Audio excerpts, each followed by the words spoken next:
correspondent for The Daily Show. He's hilarious. You're going to love him. Put your hands together for Josh Johnson.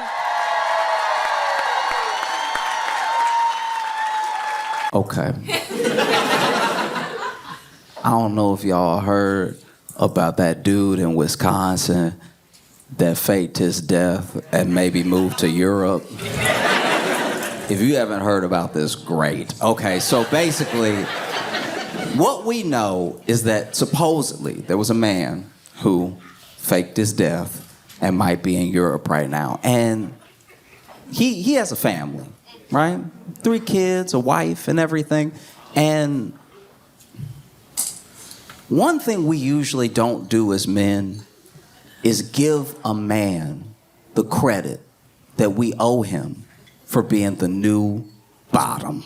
Like the new lowest common denominator. Like, as men, we need this man. We need him, all right? You know, anytime you mess up as a man, when there's a man near you who has messed up worse, you'd be like, hey, I could be that guy. You know, next time you forget a birthday or something, be like, baby, look, I'm sorry I messed up. But you know what I didn't do is fake my death and move to Europe. Some people do that. I love you, and I would never. If I die, it'll be for real. I'm a good man. When I die, it will be of an ulcer or something. You know what I mean? Something where you've really held the pain in, didn't talk to anybody, didn't try to do anything about it. You know, real man stuff. I'm gonna do what men are supposed to do. I'm gonna support this family, not go to therapy, hold it all in. And then one day grab my chest like, and you'll know that maybe we should have left this one argument alone, right? Because I would never fake my death and move to Europe. I've done plenty of things, plenty of dumb things. Sometimes I'm just like having a good day, not really paying attention, and then you come in and you haven't had a good day. So you're telling me all the things that happened in your day that were not good. And instead of listening, I'm just sort of nodding, right? I'm just sort of nodding and being like, Different versions of like tasting something when you're telling me a story. And then you catch on that I'm not listening. So you ask me, what did I just say? And then I say,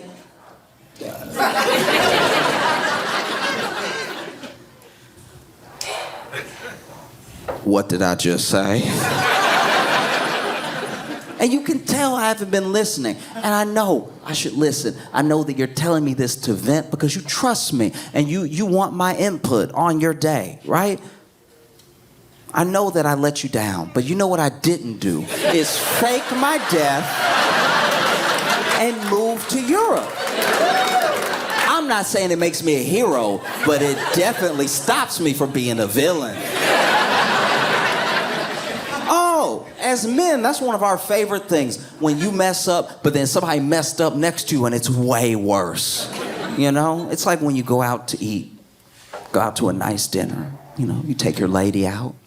And you're having a good time and everything, and then something comes up, maybe it's a little annoying, and maybe you start to like bicker a little bit, you know, just like at the table, in between the server checking on you, just a little bit of like, well, you don't even know what's money, you know that.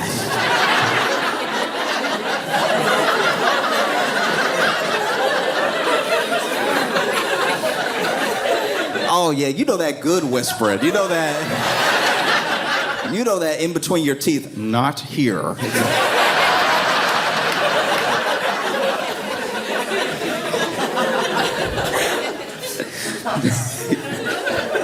You know, you got both on edge and everything, so you in between the teeth, and she's over here saying everything, but just at that level of like half miming, half voicing, just like, I'm just trying to keep things together, okay? I'm just trying to keep the whole family together. Server comes up, is like, can I get y'all anything? Oh, no, we're fine. We're fine. It was a good night. How are you doing? How's your night going?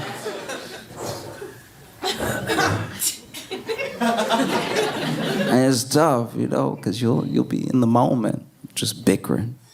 And then out of nowhere, a couple next to you, the next table over, that haven't been bickering, the couple that you look at like, why can't we be like them? She stands up and she throws wine in his face. And she's like, what do you mean your mistress is pregnant? And now all of a sudden you're like, I'm pretty good, right? Like I'm a pretty good guy, huh? Can you give me that? I didn't do all that? Like, you got the white wine, you wouldn't have even stained my shirt. Like, I would never put you through that, what those strangers are going through right now. And so it's good. It's good to have a new low as a man.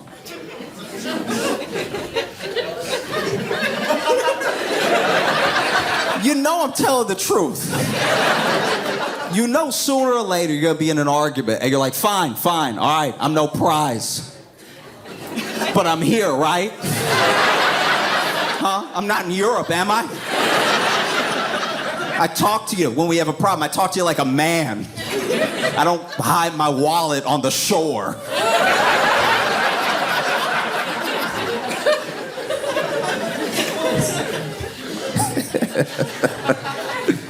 Yeah, this guy apparently faked his death and moved to Europe. And there's a lot of layers here.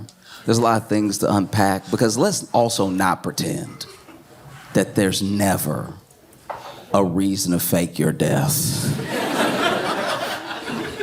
All right, before we pass full judgment, I'm not saying this dude isn't a piece of shit for doing what he did. I'm saying that there are reasons in life to fake your death. I'll go over some of them right now. Y'all look like you don't believe me. That's fine.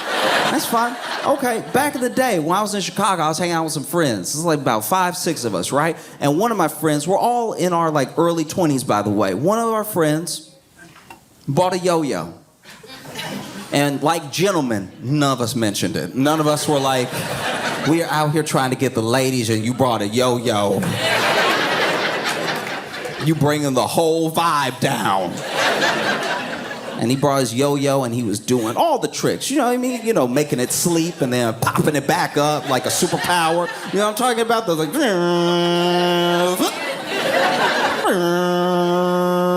because he had the one that had the little acrylic with the lights. Yes, it had the lights.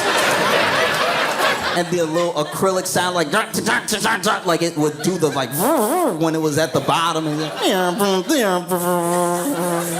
If you ever want to hear the sound of women leaving, it's that. And so he's like, and then he was doing around the world, and he was doing all the walk the dogs and stuff like that. He was really good if you were 15. And so then, he finally does one, and it comes back to shoot up, but it passes his hand, and it hits him in the face, right? And he's hurt. Okay, you ever been hurt so bad that you couldn't make noise? It hit him, right? And instead of even screaming, he just was like, oh.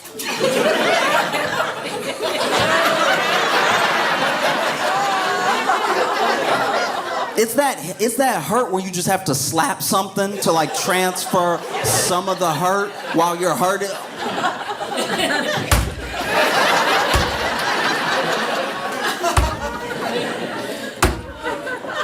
It didn't hit him and fly. It's in his mouth, by the way. It's stuck. We're still looking at it. He didn't move it. It's where his mouth should be. It's just a yo-yo, and he's like...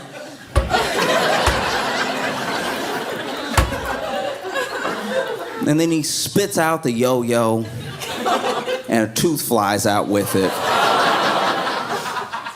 And if he had faked his death...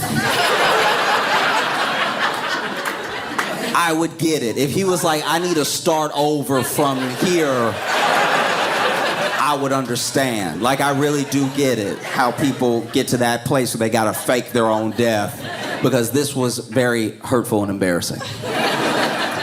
Or just a guy, I saw this guy online, and he had this weird energy about him, and it happens to dudes sometimes, and he was like that dude at the club that shouldn't be at the club, and I don't mean like he's old or something. I mean, he has an unsettling energy where he's trying to be more fun than anyone knows that he is. You know what I mean? You're like, you know that guy that's like, whoa, but it's like no woo is happening.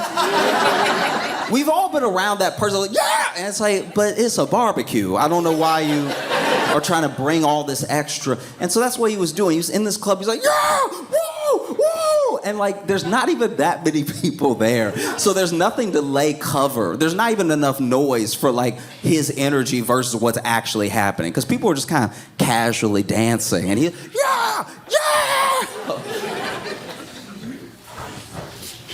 And then there's a woman that is like near the stairs, right? And I don't know what the stairs lead to, maybe the bathroom or something like that.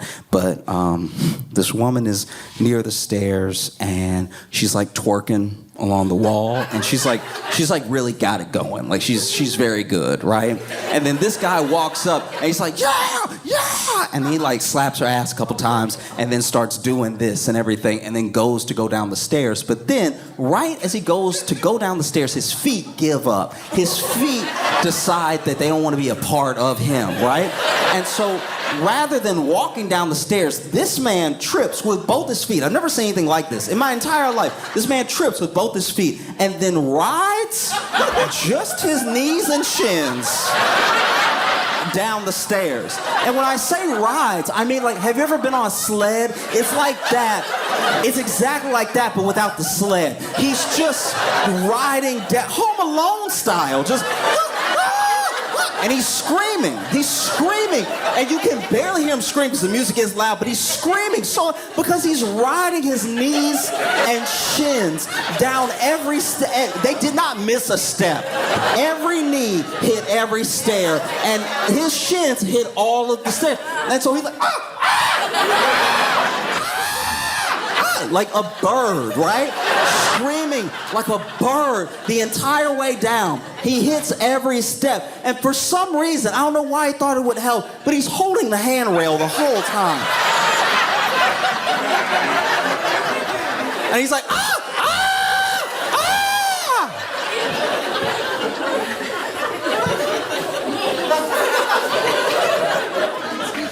And if that guy faked his death,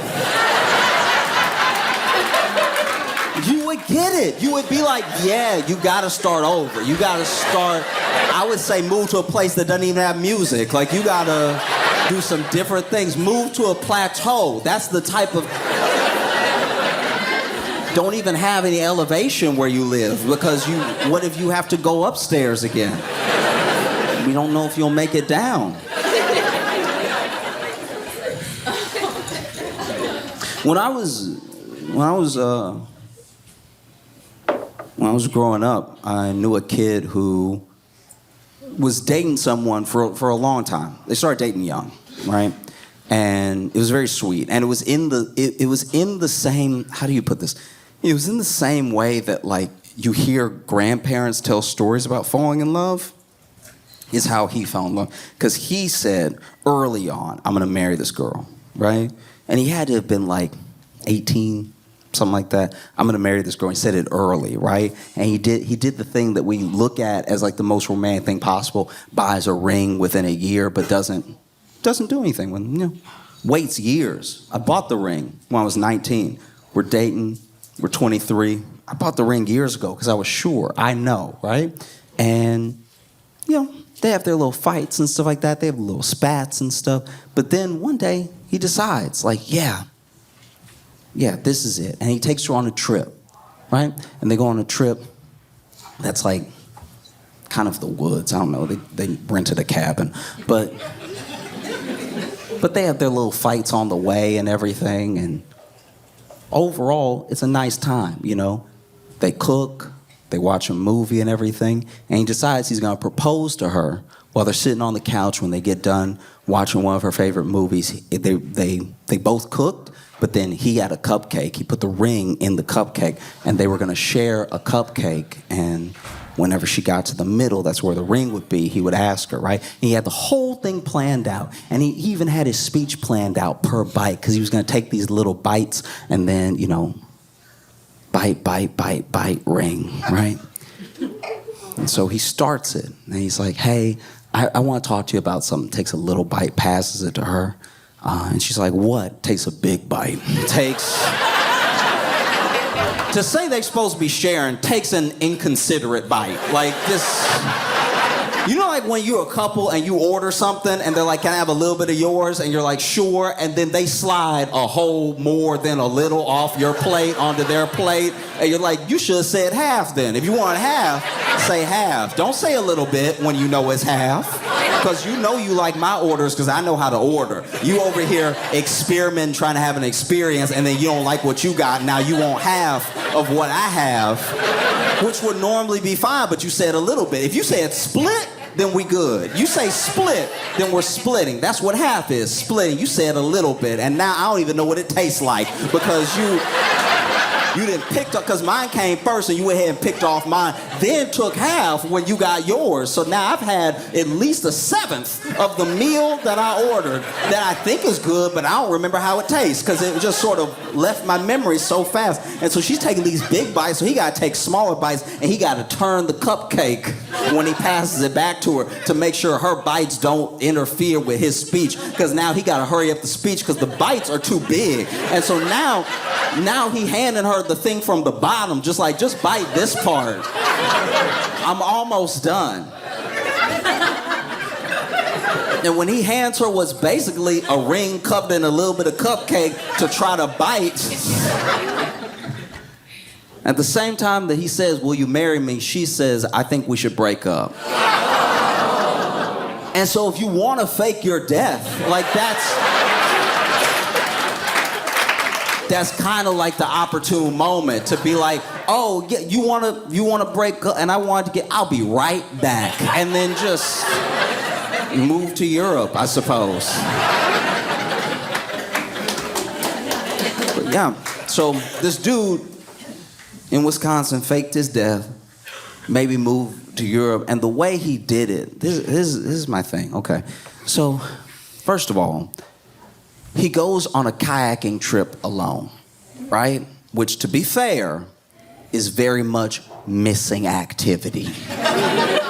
You know what I mean? That should actually be in the brochure. Hey, do you want to get away from everything forever? Come kayaking by yourself. This dude goes kayaking by himself, actually texts his wife on the 11th, and it's like, hey, heading back, whatever, right? But then doesn't head back. On the 12th is when he supposedly would have capsized, or, they think he may have drowned or something like that. They put on this whole search because by the 13th, his family hasn't heard from him. They're concerned, right? So they send out the search, and a search of volunteers who search acres and search the water. They use sonar. They use all this technology to try to find this dude. And there's actually a dude that works with the organization that does the searching that tells the sheriff, hey, listen, this is weird, because I'm not saying if I can't find him, he can't be found. I'm just saying I'm pretty good at what I do, and he either not in this water or he went missing somewhere else, because I know what I do. I'm very good at this, and we're not seeing anything. We're not seeing any signs, anything. And then, sure enough, they decide to go ahead and look into a possibility of him maybe going missing somewhere else. They also run his name just to make sure, right? And when they run his name, they find that he went to Canada on the 13th, right? So, not missing, using his name, running his name, so they can travel, maybe go to Europe through Canada, right? And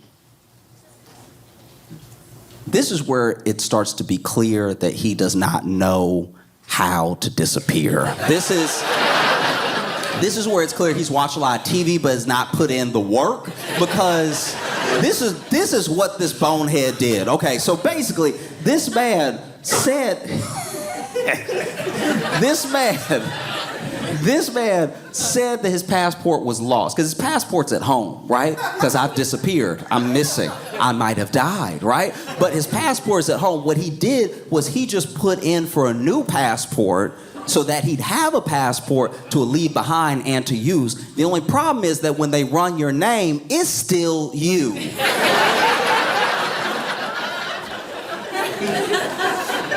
What kind of dumb spy move is that? That's still your name. That's like getting pulled over and handing the cop a fake ID. You still in the car. Like this. And then his wife goes through his computer and stuff, and they find everything. They basically find where this dude has like looked up how to exchange money into a foreign bank. He's looked up how to travel, how to disappear. And this is my worry. I have the feeling that this dude thought that he covered all his tracks because he put everything in the recycle bin.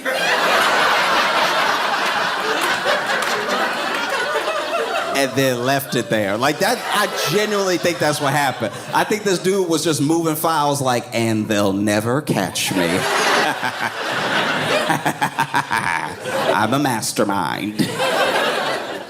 It's painful, right? So they find everything, and then his wife gives it to the police and stuff, and the police are like, oh, okay, yeah, this is pretty dumb, They even find where he took out a life insurance policy for like, I think $375,000, something like that.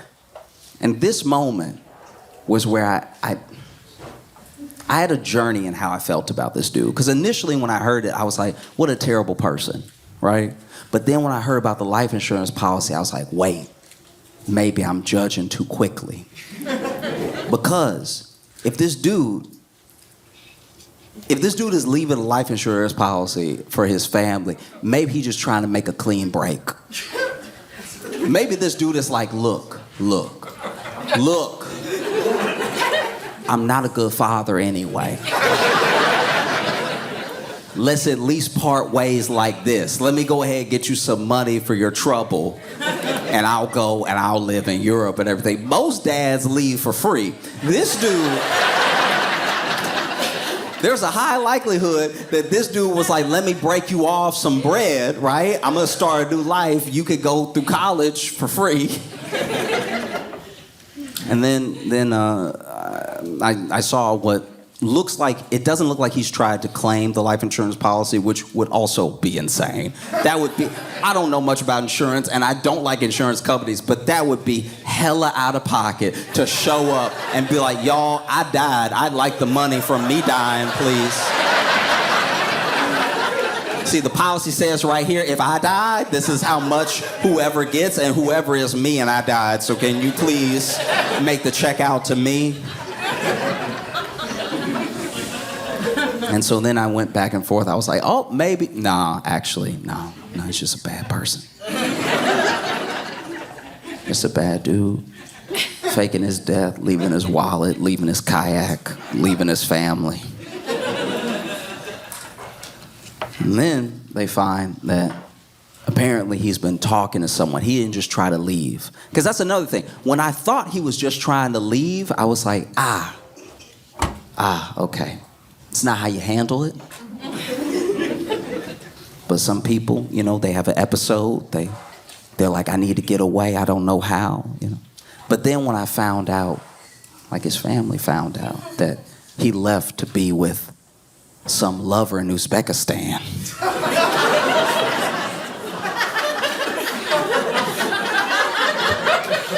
That's also when my feelings sort of went up and down because I was like, oh, you're not even doing it in some like I can't live this life sort of way. You know what I mean? Like you're not having a midlife crisis in that way. You're just trying to cheat. All right, no, I can't get down with this. But a part of me momentarily did feel bad for him because I was like, wait, you met a woman in Uzbekistan. Oh, he's never been catfished before.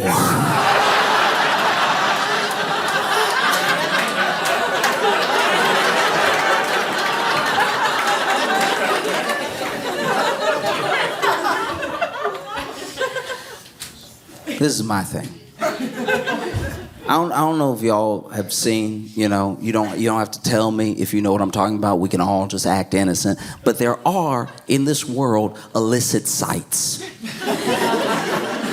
Illicit sites where you go to watch people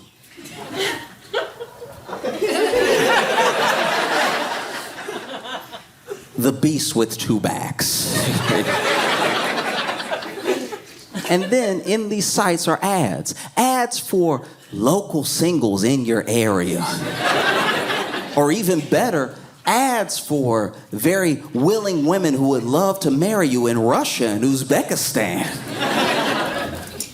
I think my man may have fallen for one of these ads. That or he's been watching too much 90 Day Fiance, because I feel like, come on now, how well do you know this person? And so now you faked your death to go to Europe to be with someone who might not even be real. That's wild. You gonna blow up your whole life for some text messages? I mean, really, how good are those texts? You know what I mean? No one found a picture. No one knows what this person looks like. They just know that, someone enticed him in some bad English. And now he's headed over there. And I don't know. I feel like you clearly have to be in a bad place to do something like this. You have a family, you know what I mean? You have people that depend on you, and you're about to throw it all away to go to a place I'm sure you can't spell. Because never forget, this man is an American. That's also what you have to keep in mind here. He over here trying to travel as an American, try to get help in English and stuff. People in Romania speaking Romanian. He doesn't understand it. He's like, I just need to get to Uzbekistan. Do you know how to go left in Europe? Now he gets over there. Who knows what life is waiting for him, you know? I'd like to think that this woman in Uzbekistan really does exist. And she's mad as hell right now. She's like, no, we were supposed to go to America. Are you serious? You can't live with me.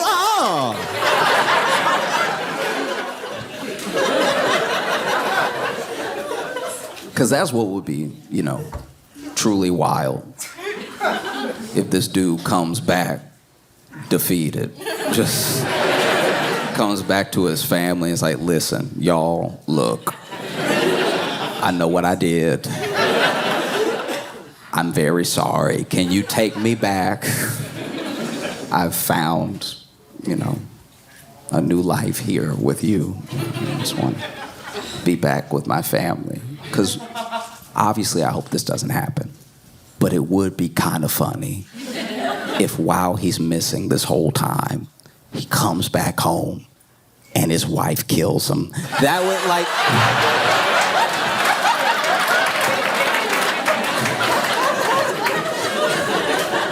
that'd be crazy. This dude show back up at his doorstep and his wife already got the shotgun and everything. He's like, baby, no. He's like, baby, I don't talk to ghosts.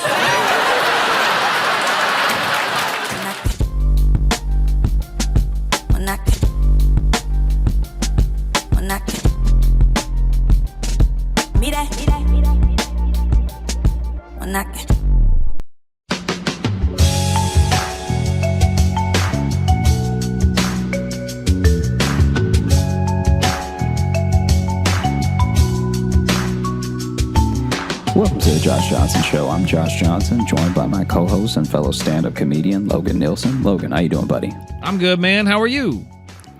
I'm very full right now. You're very full. What were you eating? Both on life and this curry, and it oof. all my movements feel off. It's really slowing me down.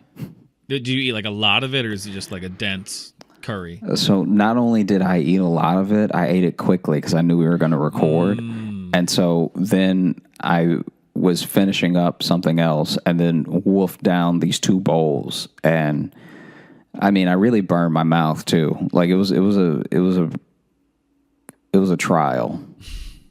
I'm sorry, man. I mean, I'm sure I'll recover, but also, woof. I would hope so. If you didn't, there's something very wrong with you. If your mouth never heals. You remember in Chicago? I know you do, but Blaze Pizza. Yeah. It's for people that don't know, Blaze Pizza is basically Subway, but for pizza. But also better. But better. You can't do absolutely. them like that. No, I'm just saying, but it's that general idea of you're going down a line, having it made in front of you, adding what ingredients you want, and then they put it in the brick oven right there. Yeah. And it cooks like that.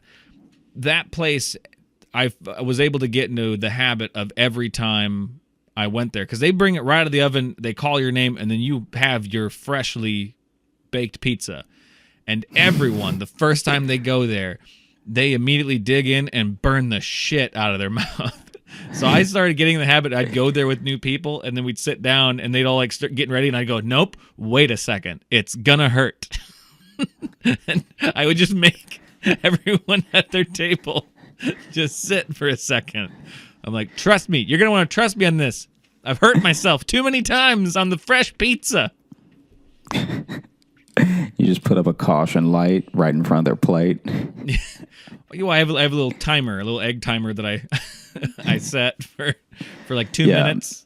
There's nothing that like in. makes you feel like an idiot more than burning your mouth more than once on your food. Because the first time is like, look, that could get anybody. All right, anybody can get got with that. Because it didn't burn your hand, so why would it burn my mouth, right? Yeah. But when you burn yourself that third time, you have to wonder, like, should I be able to vote? No, man, but you nailed it. It was like third time. But like the first time I went, I was like, oh my God, that's so hot. The second time was like, oh God damn it, I did it again. And then by the third time, you're just like, I need to learn. I need to be smarter than the pizza. Yeah. Because even when you pick it up, when you burn yourself that third time, you start to you really change your perspective on a lot of things. Like you nailed it with the I need to be smarter thing, but I've also been like, how many more times am I going to burn myself? Like, because once I burn myself the third time, I'm like, I think I'm going to keep burning myself. I think I just don't know what hot is until it's been in my mouth too long. Right. Yeah. So no, do I understand temperature? Yeah. Now I always thought I knew what hot and cold were, but now I'm wondering, do I know it? Yeah. I mean, Blaze Pizza is well, that's even called Blaze. It warns you. Yeah, they tell you ahead of time. I'm sure this before is gonna be hot Blaze, as shit. Before Blaze, they were probably called like Robachinos or something, and they were like, everyone is burning themselves. Everybody's immediately burning their mouths. We need to start calling ourselves. How about blister mouth pizza? No, 2 on the nose, a little gross. Yeah. What about char mouth? And it's like that just sounds. That sounds bad. like a Pokemon. Yeah, and then they were like, how about Blaze? Blaze, there we go. Come on. Blaze sound good? Yeah. Sounds like an American Gladiator. Okay. All right. Do.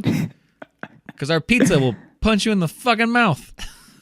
Because I'm telling you, man, I there's nothing. There are certain things that just truly, this goes without saying, but there are some foods where it is not worth burning your mouth for. Because I have burned my mouth at a Subway. Really? Yeah, I've never gotten anything from Subway, even after they put it in the oven, that stays hot enough to even burn me. Oh, dude, I don't even know what was happening. So the bread isn't bread, right? So the bread is already a lie. What do you mean that the bread isn't bread? The bread isn't bread, all right? The bread is coming through with falsehoods. The bread is coming through with lies. The bread is coming through with treachery. You really need to say more than that, though. What do you mean the bread how is am I live? saying more words and you're not understanding more? The bread. Because the more words you're saying are just synonyms. I mean, why? What do you mean the bread isn't bread? Is it artificial? Every country besides us knows that bread isn't bread. There are other countries where they've been like, hey, that's not a sandwich. Right. Don't lie to people. That I stand by that. It's not really a sandwich, but yeah. So then the bread is just an abomination. So then you get the bread, right? And the contents of the bread are so mysterious and elusive that I swear to you that I've had some Subway bread that did taste like bread. Then I've had other bread that was like, guys, this is glue. This is just bad. And so I got a Subway sandwich. I had them toast it. And then when it came out, it might as well have been magma. It would still look like bread, right? right. But it was hot to the touch. It was still kind of soft, so it didn't toast. Like as hot as it got, it didn't toast. It almost like it was almost like it reversed back into hot dough, because I was just holding this Put it through again. soft. Put it through gooey- again. It'll just be flour and egg. Yeah. I feel like if he had put it in for 2 more minutes, it would have just been a bunch of yolks on top of some lettuce. And so then I'm holding the Subway sandwich. Do you I even bite use eggs in into bread? it. Oh, do they? I don't know. Maybe I'm just talking crazy. I'm I the feel one who like brought they up use eggs. one egg because Maybe they the do. flour. Because like- the flour. All right. Well, I was trying to help you, but no. I'm gonna move on. I'm just gonna wrap it up real quick. So then, basically, You think for how much British Bake Off I'm watching, I'd know what goes into bread, but I don't. I just know they go, I've got to get in the prover right now, otherwise it won't be ready to knead. That's all I know. it might be water and flour. I think it's water and flour. I don't know if they put eggs. I mean, maybe that's why I'm no person to judge, because I don't actually know what goes in bread. I just know that Subway bread isn't bread. Can't wait for the emails about how to make bread. Yeah, right. Anyway, here's what bread bite is, you into it, dipshits. Yeah, go ahead. and it burned me so fully. It burned me. It was one of the first burns that I got of food where I actually tried to spit it out. Because you know how when you burn your mouth, you try to you almost cough out the steam because you're just like Right. all that stuff. And I didn't do any of that. If you close it in, it gets hotter. So you have to just leave your mouth kind of open. Right. Give it a little steam shoot. I didn't do any of that. I bit it, burned myself, and then just let it fall out of my mouth. And it took way too long to fall out of my mouth. This was not bread. This was insanity. Yeah. And so then I felt like it was so bad that I wanted to make a big deal out of it, but I didn't want to end up like the hot coffee McDonald's lady. You know what I'm talking about? Remember they handed her the hot coffee and she burned her whole midsection because the coffee was dangerously hot. Yeah. That's what it felt like what this bread was. It was like, you shouldn't be serving bread at that temperature. Right. All right. So then already that was your first mistake. Then you didn't even give it a second to cool. You just cut it and handed it to me. And I could feel how hot it was through the paper. And I was like, he just served me hot metal. And so then, it was my fault for biting into it, but I immediately tried to spit it out. But it was coming out of my mouth too slow. I feel like I burned. I did just burn my tongue and the roof of my mouth. I burned 3 lip hairs. 3 mustache hairs came with it. Just got singed on the way down. Yeah, you smell burnt hair now Yeah. because the bread touched your face. Oh, it was bad. That's interesting though. You bring up the hot coffee McDonald's lady, because that's always one I love telling people about, because everyone just knows it as some idiot burned themselves with coffee and then sued McDonald's because the coffee was hot. It's like, that's not what happened. She got 3rd-degree burns and went into shock. Yeah, it's also great marketing on McDonald's part, because that's the story they told. They did a great job of twisting it, but actually she actually won. She got McDonald's to pay for her medical bills because she didn't want a huge settlement. She just wanted Yeah. like, hey, pay for my new crotch flesh, because they had to do skin grafts. Like they had to literally do skin grafts on her thighs, and then they found like, oh yeah, they were serving the coffee at it was like 100 degrees over what it was supposed to be or something. Yeah. That they're like, oh yeah, no one should be handed a liquid this hot ever. Yeah, you might as well hand them a gun. Yeah. A gun with cream and sugar on it. And and so she was in the hospital for like a couple weeks, and then she sued McDonald's to be like, hey, can you help me? It's my skin. And she won. So really it's a story of a lady beating a corporation with her singed thighs. But You may have to cut this. I'm just telling you now. okay, great. But it is as terrible as what happened to her was, and McDonald's really put her through the ringer to get that money. Yes. They did not make it easy. It was a long, arduous thing. But imagine it to me, in a very removed way, it feels like when my friend's place got robbed and they had insurance. So then the insurance covered a lot of stuff, but it like in order to cover some of the stuff that got robbed, they just basically got money to buy new versions of that stuff. So they ended up having like a new, better TV for the TV that got stolen, and new window panes for the window panes that got broken and stuff like that.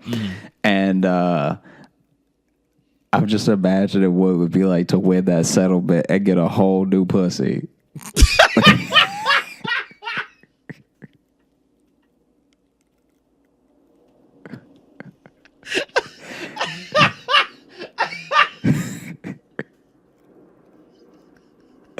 That is just... You took me on this kind of little walk. I was not expecting it to end there. I mean, yeah, who says money can't buy happiness? You get a new model. You get yeah. Grandma could be ruining men's lives with that new tight shit. Yeah, she looks at her husband just like, and you think I never get you anything nice, It's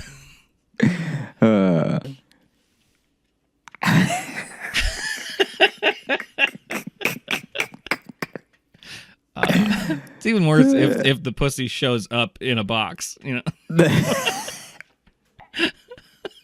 here's your new one. And just like IKEA, it's like missing 2 screws.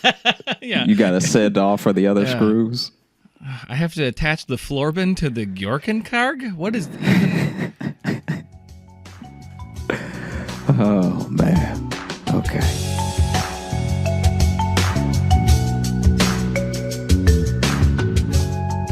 So I have a question for you. Yeah. Do you believe in any sort of like clairvoyance or like being able to see the future or have influence in any way on predetermined events, like premonitions or horoscopes, any of that stuff? I mean, not really. Like, I don't necessarily think I don't believe in psychics necessarily, but I don't know. There's some weird shit like I've heard of or witnessed. You know what I mean? Like I've had like relatives that have like weird, like they call somebody and just be like, hey, you need to check on this person. And then they go check and like they were having a stroke or whatever. And this other person like, wow. Yeah, my cousin had one of those. It was a weird one. And like she just knew that someone needed to check on one of our uncles. It's like, so like that stuff kind of like weirds me out of like, And then like really vivid deja vus are super weird because I kind of have them as dreams ahead of time. Like I'll have like a dream of something, and then that's where I'll have the deja vu later of like, ooh shit, this is what I saw like in my dream. And I know the thing with deja vu is like it's just something that can happen often enough that your brain just kind of, I don't know, recognizes it as the same. But so I don't know. That's kind of, I know it's a really non-committal answer I just gave you, but I don't necessarily believe in like looking at a crystal ball and be like, this is what's going to happen. But like that was Dracula. I don't know. I did Dracula. I was like, why is that a vampire?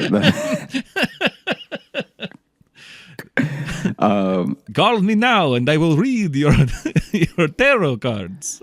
Yeah, I think That was my Dracula Miss Cleo, by the way, is what I was doing. Yeah, no, I could tell. What about you? What about you? Is that that impression is very racist to people who don't exist.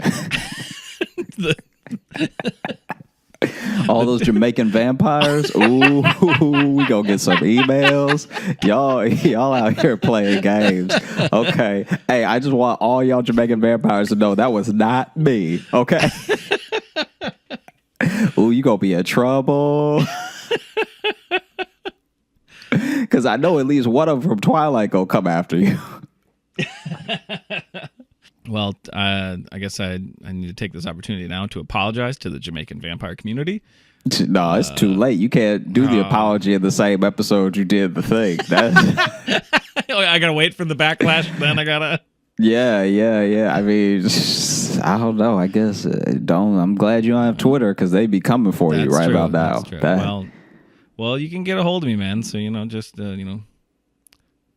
call me now.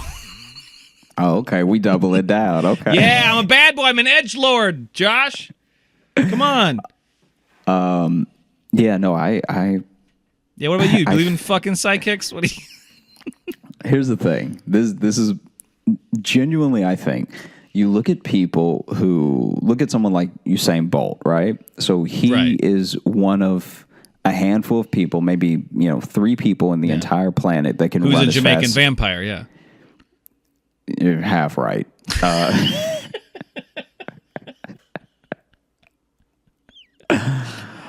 It was funny that you immediately then brought up a Jamaican person. Yeah, no. I haven't disagreed with the way that you've been pulling these through lines together yet. I'm just saying. One day there's gonna be a reckoning, and you're gonna have to sit there by yourself because I warned you. Yeah, but my dying words are gonna be really great. They're gonna really tie everything up in a bow. So. Okay. Just saying. No, I what about Usain Bolt though? What were you saying?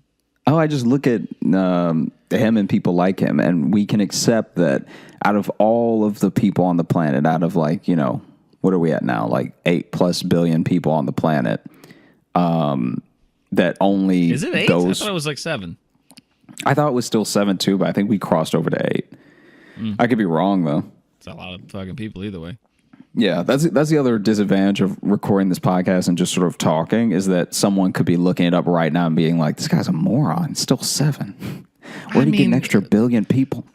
If they've been listening the whole time and this is the first time they think we're morons, then good for us for tricking them for so long. So, I mean, sure, yeah, that's true. But I look at him and the Olympians at his level, and it's like, okay, out of 8 billion plus people, only 3 people can run that fast, and we can accept that. But then if you tell me that someone has some sort of other ability, I'm like, no way. And it's like, maybe just out of probability, maybe out of the billions and billions of people, a handful of people have some sort of feeling or notion or whatever. I can accept that. I don't know if I fully believe in it as like a science or or spiritualism as something that is accessible to everybody. I think that we've proven for the most part that the spiritualism in the 1800s and early 1900s was a complete scam, and how they pulled those scams off.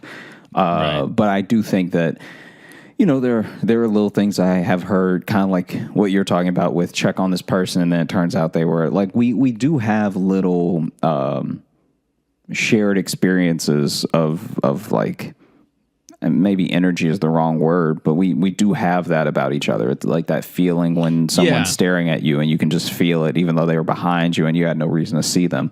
But for me, some people are more susceptible than others to like just the energies of other people, and I don't mean energies in like a like kind of a hippie way. I mean like the literal energy that comes off of creatures, and it's why dogs are so good at like sensing things around them and stuff. They're more attuned to that kind of electromagnetic field or whatever. It's Yeah. people can be more susceptible. Like I think we talked about on a recent episode, but it's like why it's one of the theories of why some people go to like quote haunted places and they feel like, oh, I feel ill in this room. It's usually because there's a lot of bad wiring around there and they're super sensitive to that.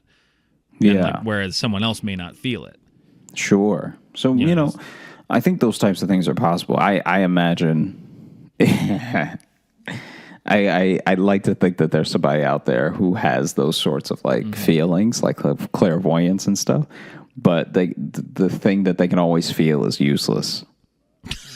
Like they're just like, oh no, the guy on the bus next to me is about to fart. But then the bus is too packed, so they just have to sit there for the fart. That's the only shit you can predict. Like that's gonna suck. Yeah, that's what all I mean. All you can predict are little inconveniences from people. Yeah. Oh, that lady's about to sneeze. I should back up. Hey, well, in this day and age, that's life saving. Yeah, it could be. You have no idea. My aunt Debbie predicted what time I'd be born at. What? Yeah, my mom went into labor with me and dropped off my older brother with my Aunt Debbie quick, like when they were going to go to the hospital. Like she just started having like the beginning contractions, and they're just like, well, all right, let's go there. And then just out of nowhere, my Aunt Debbie said, that baby's going to be born at 9:35. And I was. It's a real thing, and it's because of that. No, my mom, I every believe year, you. every year on my birthday, my mom calls me at 9:35 a.m. because I'm the only one that she like knows the time I was born, just because. I mean, it's written down elsewhere, but my brother's, I just don't think that one just sticks in everyone's head because out of nowhere, my fucking aunt just lobbed this amazing, full court shot. 9:35 buckets. Turns out your aunt was also like a midwife, so she just can tell from the contractions, like, oh, this is gonna be a 3-hour baby. It's gonna take a while. Is that the spinoff to 90 Day Fiance? Is 3-hour baby? But yeah, so like that. That's fucking weird. Yeah, I have nothing more to say about it than that's fucking weird. Was that just a really lucky shot? Maybe. Did something tell her 9:35 in her head? I don't know. Never really asked her. I wouldn't even want to know. I wouldn't even broach it. She might accidentally tell you how you die or something. You don't even want to know. Would you? That's a question. That's one that always comes up with people. If you could know about your own death, would you want to? Like if you knew when you were going to die. Yeah. I guess that then leads to the other question of like, if you found out, could you change it, or is fate sealed? And so, right. I guess if I could change it and it was something very dumb, then I would try to both find out and change it. But if it was something that was like a little bit more inevitable, I would just try to enjoy my life as much as possible up until the point. Yeah, that's the thing. It's like if this is like, oh no, you're going to die in this day no matter what. And it's like, well then I'm going to live for that day then. I'm going to do everything I can to just have fun and make people happy. Yeah. But if someone was like, and I don't got to worry about really saving money because if I know what day I'm going to die, you're going to die at this club. It's like, oh, I just won't go. I already don't like clubs. They're too loud. Who dragged me there? That's like the prediction is of a place I don't like going. Like I don't even like bars like that. Why'd I go there? Yeah. It's funny that you mentioned your aunt because I knew a kid in high school who in front of me. So I guess his parents were there, and I feel like this was for science class or something. The reason he was asking, but he was like, "Mom, what time was I born?" And she was like, "You were born right at noon." And then he was like, "Okay, AM or PM?" And she just did the thing you did. She just sighed. Like, I mean, she just sighed forever. That is one that people fuck up a lot because people think that 12 p.m. is midnight. A lot of people do, and they're wrong. But Yeah, but he wasn't even doing that. Because the number wasn't 12. He was saying which noon. That's true. Which noon? Yeah. She said noon, and he said, okay, AM or PM. Yeah. Which is a special type of dub. Like, it wasn't as if... Lunch noon or dark noon? Yeah. Which noon was I born at? That dude, and then she went... And she disowned him. exhaled She like then, it was tobacco. Like it was a huge cigar.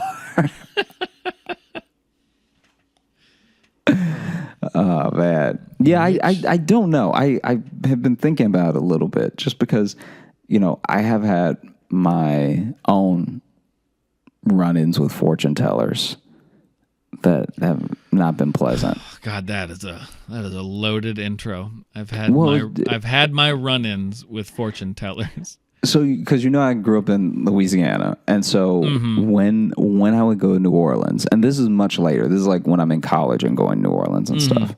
When I would go to New Orleans, they're just in like French Quarter and stuff, and you're just chilling. As somebody from Louisiana, how big is like the for lack of a better word, the voodoo stuff down there? And I don't mean like everyone's practicing it, but I mean like how much of it is put on for touristy stuff in New Orleans, and then how much of it is like still kind of a cultural thing circling?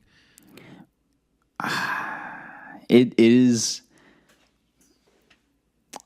I would say it's closer to 50-50 than you think. Really? Okay. That's interesting. Because I've met lots of people who genuinely, especially as the movement towards Wicca got big when we were in like high school and college. Yeah. I think that reignited a lot of the voodoo stuff that was in the South. Okay. And so a lot of it, if you're taking a tour, it's put on. Like a lot of it is obviously put on. Yeah. But then you do meet people. Like I've met a few people who genuinely practice like voodoo witchcraft, like old religion type stuff. And out of the three of them, only one of them like scared me, where I was like, oh, okay, I don't know if I should be hanging out here. Yeah. Because it is a thing of like, there weren't any shrunken heads or anything, but it's like you do have a lot of dead stuff at your house, and I just don't want to be here for it. Yeah. I mean, just be like dried bugs and stuff like that. And I was just like, I'm good. I don't really need any of this around me. And so I remember I went to New Orleans and I didn't even want to get my fortune told because I just think it's a scam, right? My friend paid for the 5-minute consultation, whatever thing, right? Yeah. And so then if I didn't just at least stand there, I'd be wasting it because it's like he already paid and was like, it's not for me, it's for him. And so then I do respect this hustle though. So then he pays for my fortune to be told, and then the fortune teller lays out the cards, like these are tarot cards, right? Yeah. Lays out the cards, lays out the last card, and goes, ooh. And then scoops up all the cards and then walks away. And I was like, I think you just paid for me to now believe in that thing. Because now I got to track this person down to be like, what did you see? And it's like, what salesmanship? What really keep them coming back for more? Maybe it was like a card that was showing your friend killing the fortune teller. And she's like, well, I got to go. No matter what it was for the fortune teller to be like, oh. Yeah. Maybe what if just fortune tellers get bored and so like every 30th customer they just do something like that? Yeah, that's how they break their shift. They flip a card, they're like, you gotta go. oh, you need to get out of here now. You need to go now. So you said that you think fortune teller's kind of a scam. The curbside ones, I feel like this is what it feels like for me.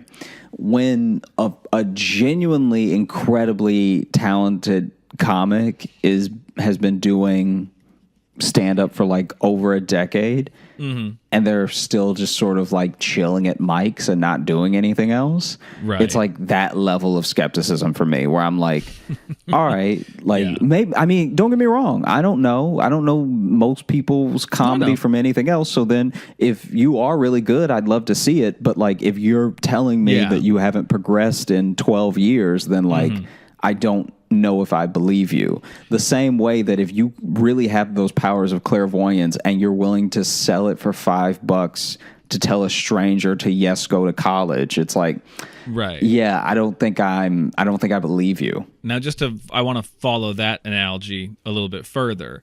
So then what would be the next, like if we're going comedy equivalent from like open micer, what's the comedy equivalent, the next step up versus the next step up for psychics? I think those people who genuinely, off of recommendations of other people, go to people's houses and tell their fortunes and stuff. Like, that's a real thing. So that's now being like that's like a showcase comic. That's like a showcase comic. Yeah. Now you're getting some showcase spots. You're making some money. Yeah. Maybe you're getting on the road maybe a little bit here and there. That's what the house cleansers are. Yeah. Because I'm telling you, man, though, there's money in there. If you well, you're gonna have a Rolodex of places that need, time or whatever they use. What is it they mostly use to? Is it that? Oh, I think it's time. Yeah. Time, right? And sage. Sage, that's what I was thinking. Yeah. But then after that, it's the same as comedy. Then after that, it's identical. It's like you get your own show, you get a national tour. Yeah, maybe a Netflix special.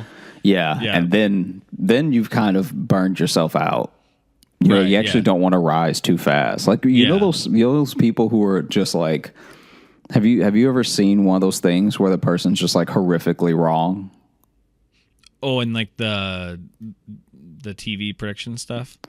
The TV prediction stuff, and so especially in the 2000s, there was a huge movement of like almost like akin to back in the day spiritualism, where people would have these like live shows. Yeah, that's what John Edwards hit that whole thing. The where he would go up to people and be like, "I'm getting something with a J." Yeah, and he would just do that over and over again, and as they've found with most of those, it's just having a research team. It's pre-interviews in line. There's all these little tricks they do to get information out of you to make you go, "Oh my God, that is my uncle." Yeah. Oh my God. I feel like I would just you knew go, I had an uncle. Like, yeah. You can. Well, when you said your mother was one of 7, I took a wild guess that they weren't all girls. Yeah. No, I've watched some of those, and it's very funny to me when my mom was very into some of those when those were on. Yeah. My mom, she's on this weird spectrum of mysticism. There's clearly she kind of believes in some magic a little bit. Mm-hmm. But and then also she can be very pragmatic. I don't know. She's in that. She's really got one foot in either camp. I think waiting to see who turns out to be right. Sure. Yeah, man. Because I cannot imagine if there have been psychics this whole time and the world just is the way it is. That would either mean that you know what I feel like it is? I feel like if there really are psychics and the world is the way it is, they either are only ever using their powers, right down to each human being that has the powers. They're only ever using their powers for personal gain and just keeping it to themselves and taking care of themselves and their family, or they sound too dumb to listen to. They freshly burned their mouth. And so now they're trying to tell everyone, guys, we gotta get out of the building. We got to get out. Oh, did anyone else have that pizza? It's so hot. It's so hot. They're about to, Pearl Harbor's about to get bombed.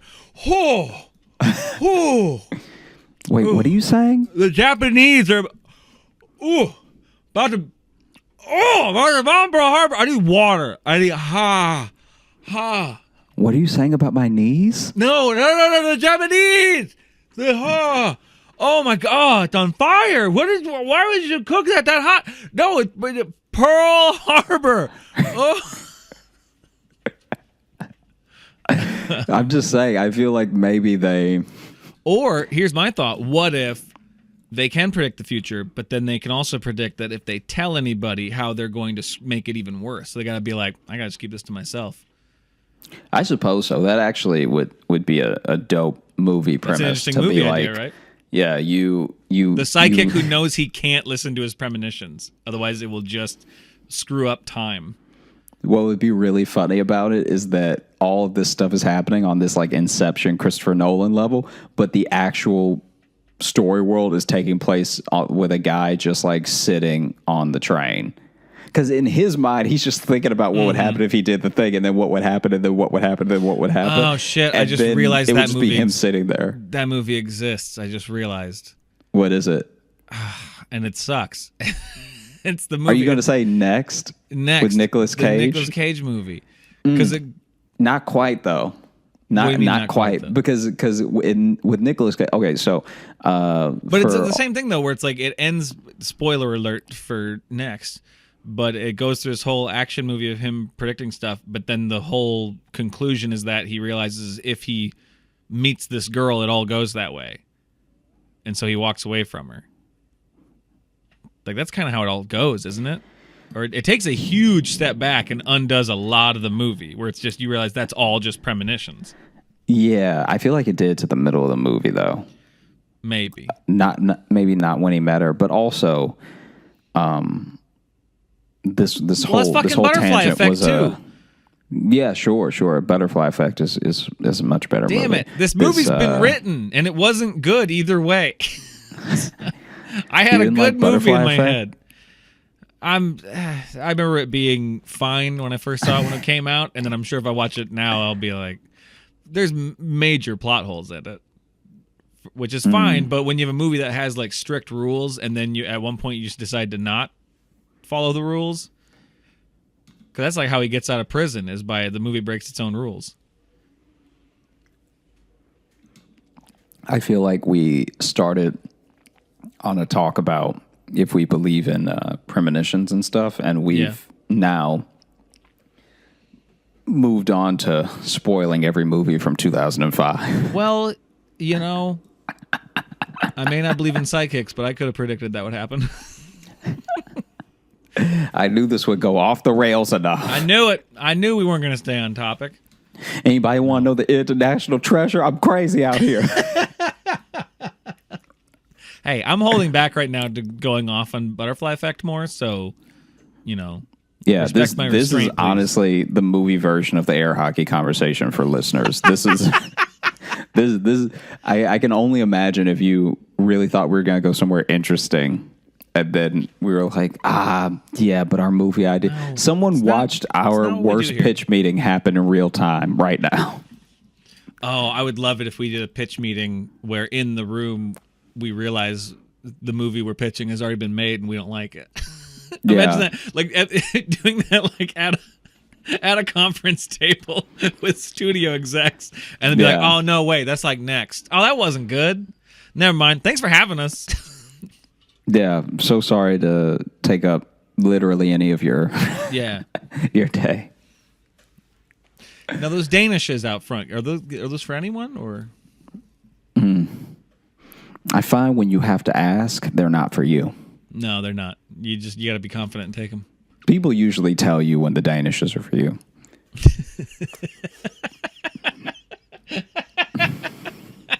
I don't know. No, I've just never been to a place where I could have the Danishes and no one didn't told tell me. you? Yeah.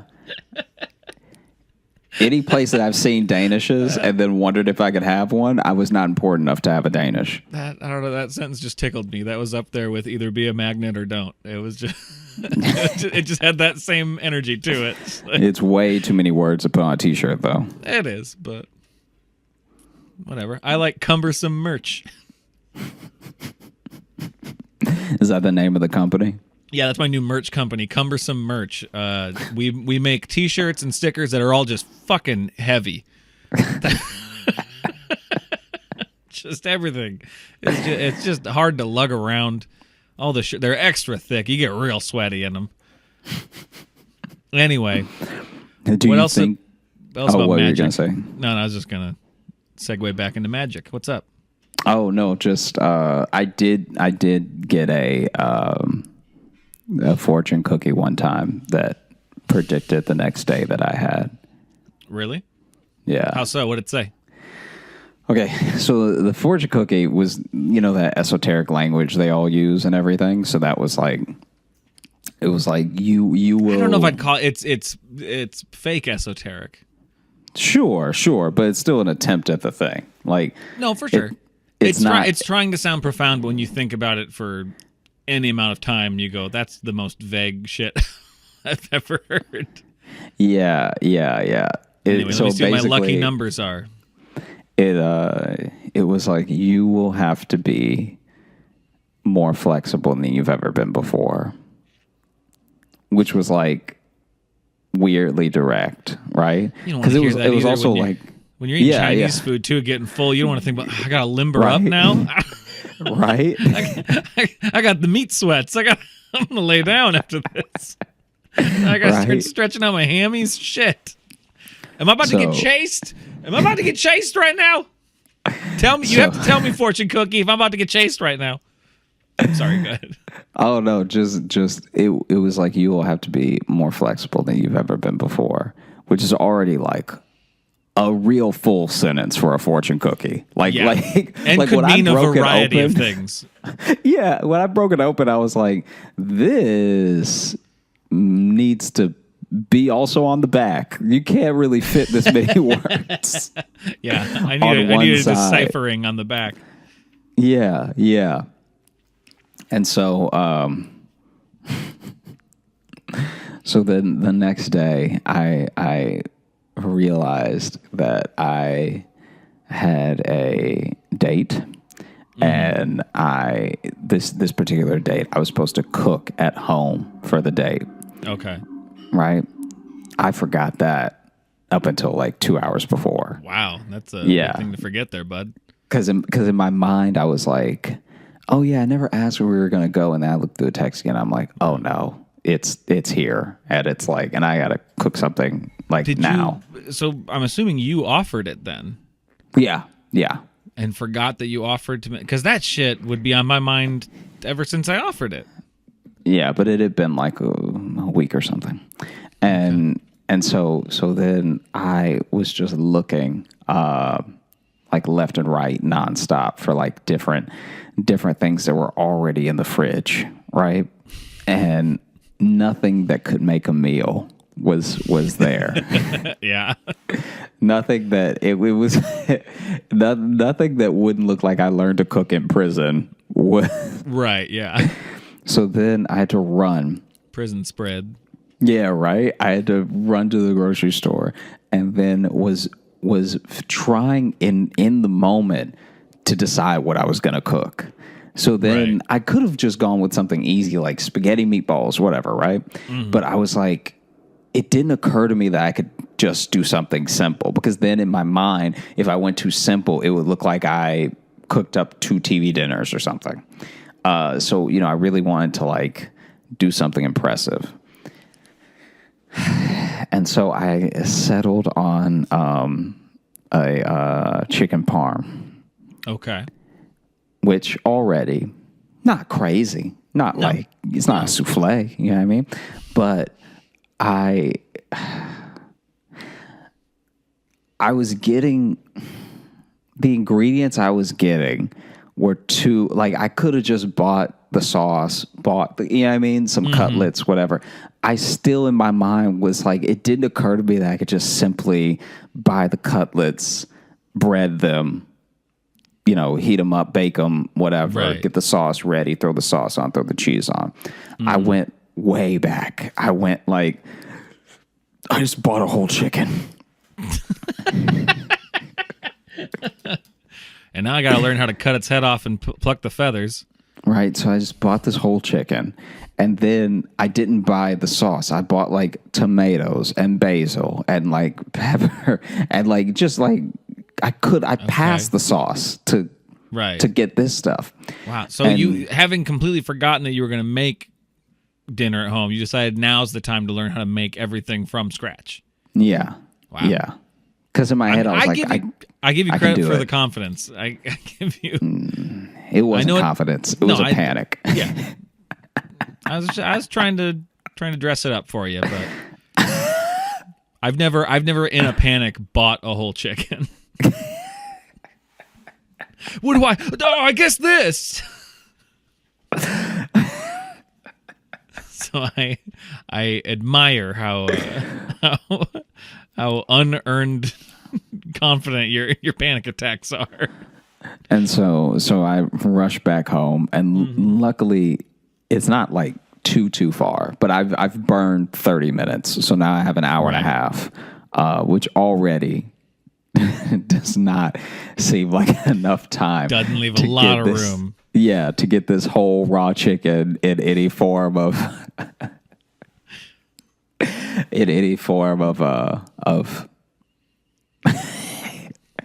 edible without poisoning both of us. Right. Wait, so did you decide to try to cook the whole chicken? Yeah, in my mind, it was going to be quicker to cook the whole chicken than cut a piece off and cook it. Obviously not. Fucking obviously not. Because I also thought much faster to just cut a little piece off and cook that. I thought the juices would flow better and stuff. I thought like, wow. And so then I was trying to do so many things at one time. I was like grating the cheese because I bought a block of the like Parmesan cheese. So I was grating the cheese onto a cutting board, and then I was also chopping up the tomatoes and like dicing some onions, all the stuff. And then the chicken was like, right on the stove and everything. Right. And then I don't remember what I was trying to do that I had to move the chicken, but basically I was also trying to make this like appetizer that was also breaded. So maybe it was like mozzarella sticks or something. I was trying to make something that was like that also breaded. Dude, jeez. Yeah, this was a bad idea. And then I end up moving the chicken. I'm now really glad that my panic attacks are I just kind of sit down and freak out for a while and don't decide to just plan a 3-course meal from scratch. I'm glad I panic differently. 3 courses, please. So anyway, you already got apps in a whole chicken. So anyway, I had to move the chicken to make more room because the kitchen was not like a real kitchen. It's like a half kitchen. So then Where was this at? Was this It was in Chicago. Was this your studio? Oh, yeah. This is, and so then I move the chicken from the stove to the fridge, and the fridge door is just staying open because I'm just in and out of it, like grabbing stuff, putting stuff back, everything. And then I am trying to basically get these mozzarella sticks ready because in my mind, this is also very backwards, but in my mind, I was like, if I can at least get the mozzarella sticks done, I could always... Yeah. I could always finish the mozzarella sticks and then be like, oh, yeah, and I had a great follow-up, but we're going to have to order out. Like, because at least there's something, you know what I mean? Take care of the easy stuff first, right? So then... as I'm moving the chicken, it's on a plate in the fridge, right? Fridge door is just open. I don't know what happened to make this happen, right? But it just starts to, maybe it was because of how I quickly placed it there, but it just starts to almost roll out of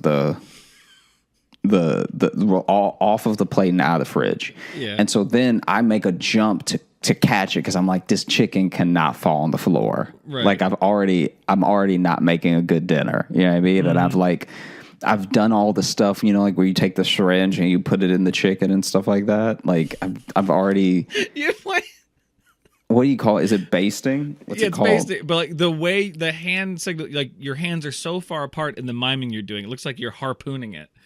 Yeah, I was just shooting spices and stuff into the chicken. What is this hand movement you're doing? I don't know. I didn't know what I was doing then. It looks like you're trying to line up a pool shot, but you've never played before. Like, And so basically, it starts to roll off of the plate and out of the Right. fridge. And so I make this move to catch it. So I catch it in my left hand, and I'm leaning to keep standing where I am because I didn't jump for it to hit the ground because I felt like it would still either fall on my face and I would get like raw chicken in my eye, or it would just hit the floor. So I'm holding the plate with the chicken on it. Then, for whatever reason, once again, I cannot explain why this happened, but I think it was because as I was making the move to put the chicken in the fridge, I was also pulling the oven door down to put the mozzarella sticks in. So now I've got my chicken in my left hand extended out to one side, and the oven door is continuing to fall. Now, like I said, I've mentioned this in previous episodes about my studio. My studio was not made for people to live in, okay? So if you pull the oven door all the way down, it like that is the kitchen. Like you now have to step over the oven door to like move around, right? yeah. So I then think that's a lot of studios, a lot of small apartments that just have like here's Sure. a tiny kitchen. You can do one thing at a time. Yeah, and so then I catch the oven door with my foot because I'm still trying to keep like room for myself in this general like kitchen area. And so I'm holding the mozzarella sticks in my right hand. I'm holding the raw chicken in my left hand, and I'm holding the oven door up halfway with my right foot. And then I thought to myself, wow, the fortune cookie was right. And then I honestly dropped all of it. I forgot how this fucking started.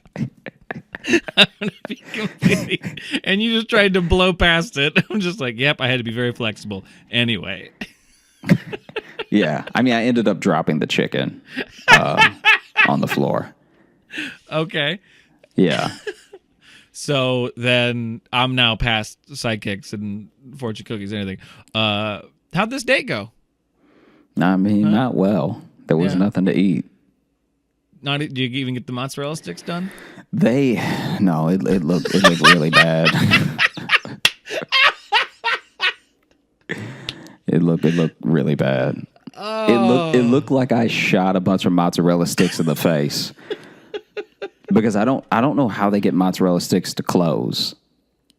Yeah. Like mine just looked like two dry logs with all the mozzarella seeping out when I pulled it out of the oven. Okay. You did breading around them and everything? The breading was what held. So Okay. you know the breading was holding like a log, and then the mozzarella just seeped out, and it.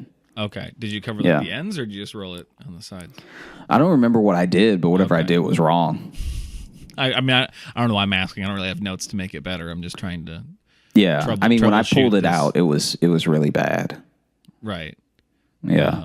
Okay. So, how do you feel like you could have better heeded the fortune cookies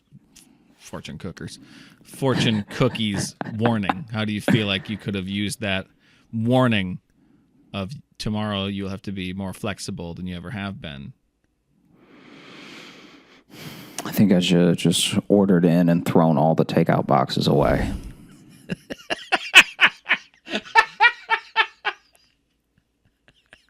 I should have just lied. Yeah, Is what I 100%. should have done. Because now I bought a whole chicken, dropped it on the floor, and everything that I squeezed into it is just shooting out.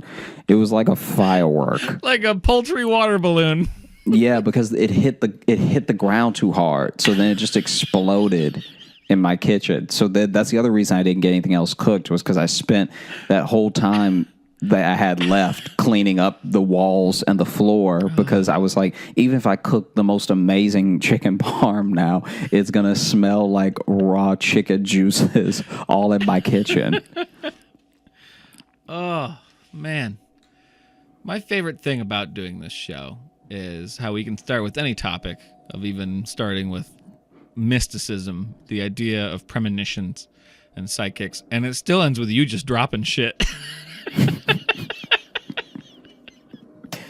I've never I didn't even know a chicken could do that. Like you would think the chicken had way more holes than the one that I was putting all the juices into. Right. Because it legit it was like someone put a stick of dynamite in it, because it obviously it didn't explode where there was like a chicken wing over here and a thigh over there. But Hey, if anyone would find a way to do it, it'd be you, bud. But dude, when I tell you, I could swear that I dropped it from maybe slightly above waist height. So it's not like I threw it down or like I was holding it up and it spiked it in victory. Yeah. And the way that it shot, just turmeric and like chicken stock juices all over the drawers. Mm-hmm. Like my sink wasn't I had to clean my sink because it some of it was it got everywhere. It got in the fridge door because the fridge is still open. So now there's chicken juices. The fridge door. I was so angry. I was so upset because at the moment that I caught everything, I really felt like I was styling on life.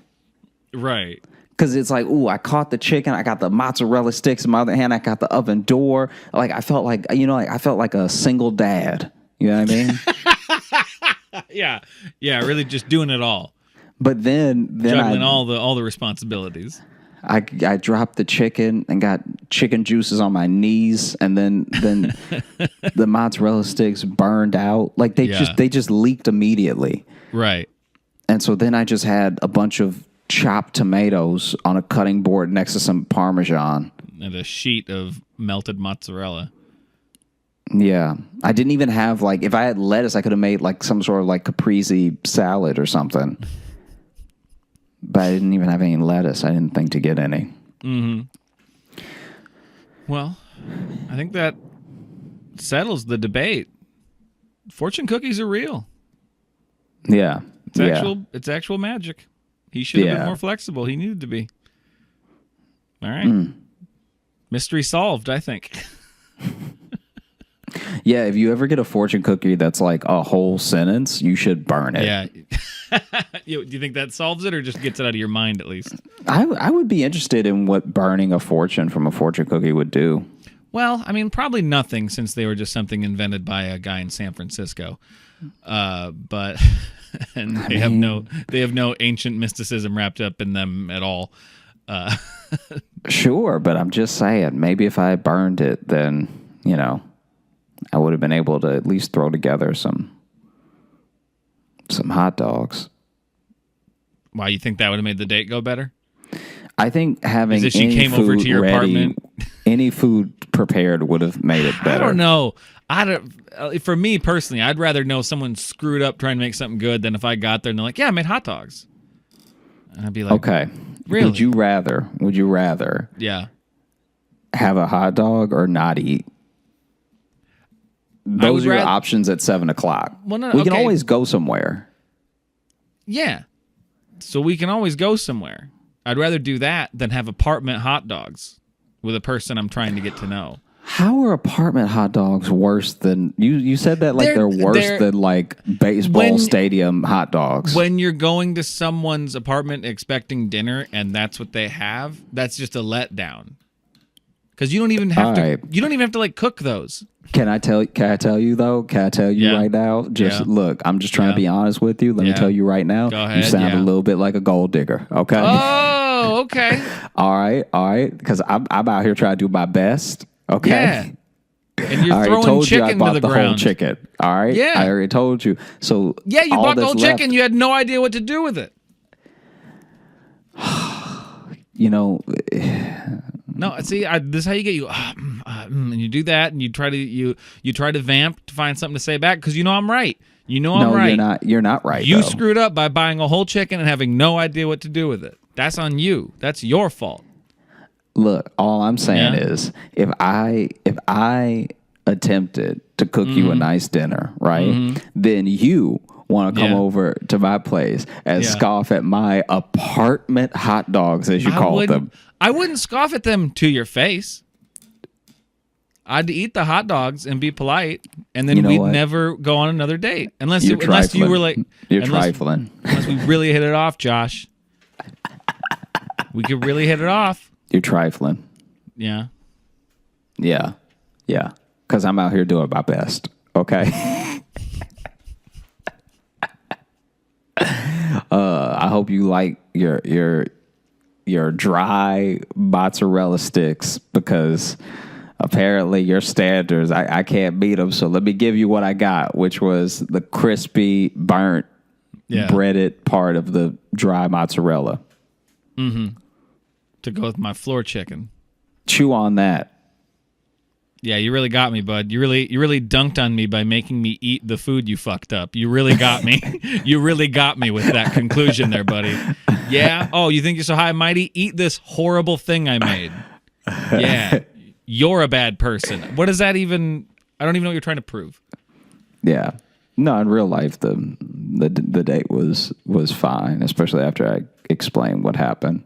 It was funny because after I explained what happened, there was this moment where what you're talking about should have happened, where this person should have like scoffed at me and been like, "Wow, this guy does not have it together."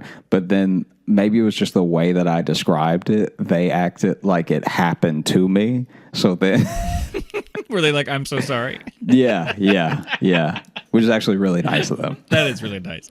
No, and I'm not saying they should scoff at you and write you off. I'm just saying you're going to start at a deficit if you invite somebody over for a nice dinner and then all you have is hot dogs. That's what I was trying to convey.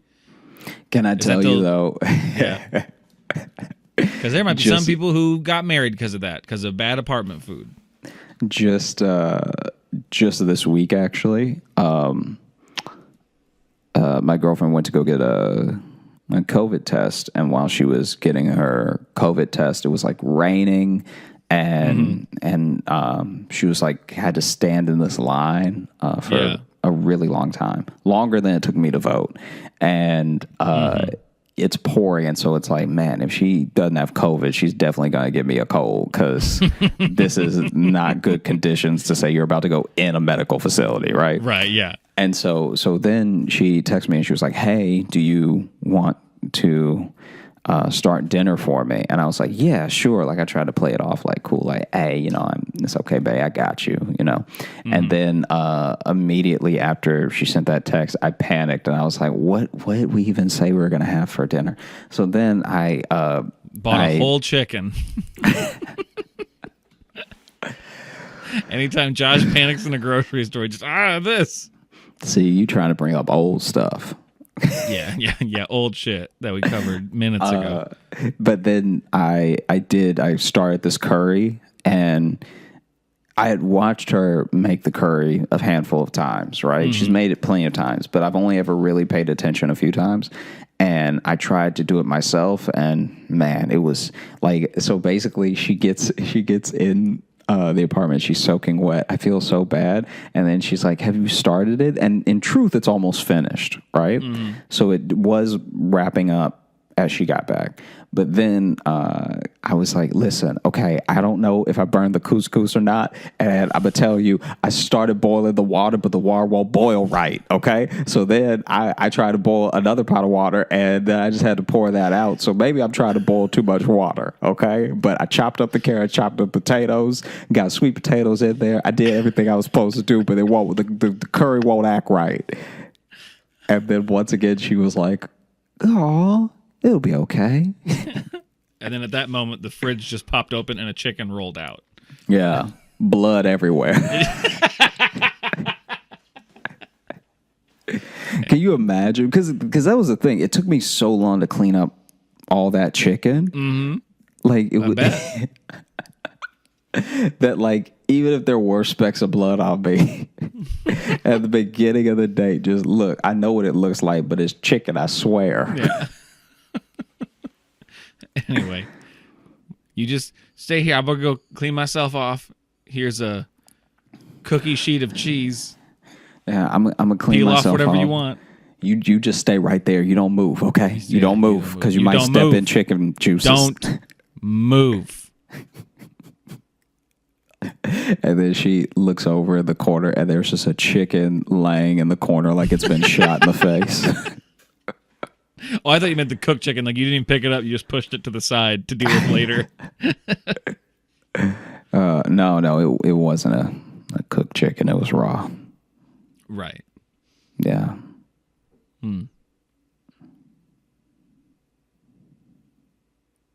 Should have been more flexible.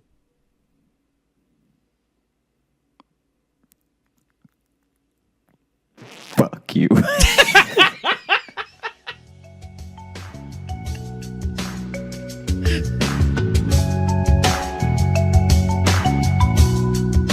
Thank you so much for listening to the Josh Johnson Show. If you want to follow us during the week when we're not doing the show, when we're just living our lives, you can find us what?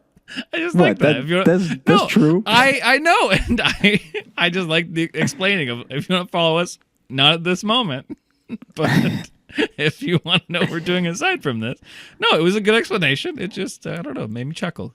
Where can they find you, Josh? You can find me on Instagram at Josh Johnson Comedy, on Twitter at Josh Johnson, Facebook at Josh J Comedy, and YouTube at Josh Johnson Comedy, where we are going to be posting full episodes of this very show. Might and if even you're be looking this for one. Logan, Really depends. Really depends how Logan's editing goes. Maybe this is one. We'll find out. If you want to find me, I'm on Instagram at Logan M. Nielsen. And if you want to email us here at the show, you can email joshjohnsonshow@gmail.com. We're actually coming up this next week. We're trying something different. Instead of our Monday minisode, we're doing a little mailbag Monday. So we're actually going to be answering some emails and talking about some reviews there. We're going to try it. We're just going to see how it works as a separate thing. Because we're getting a lot of emails. We want to keep up with them and give you guys your credence, because we really, really appreciate you guys reaching out. We're continually amazed at how many people we get reaching out to us. And I'm going to say this one. We haven't mentioned this in a while, but our theme music is by Brad Kemp. He's a great music producer, and he's part of a hip-hop comedy group called Handsome Naked, and they have a new podcast that they just started. It's on YouTube. It's called Triple Teamed with Handsome Naked, and you can watch that. And eventually, I'm not sure when, but me and Josh are both in separate episodes, so you can find us there. But I wanted to give him a shout-out because his music's great, and it was a fun time. And now I'm going to be done talking.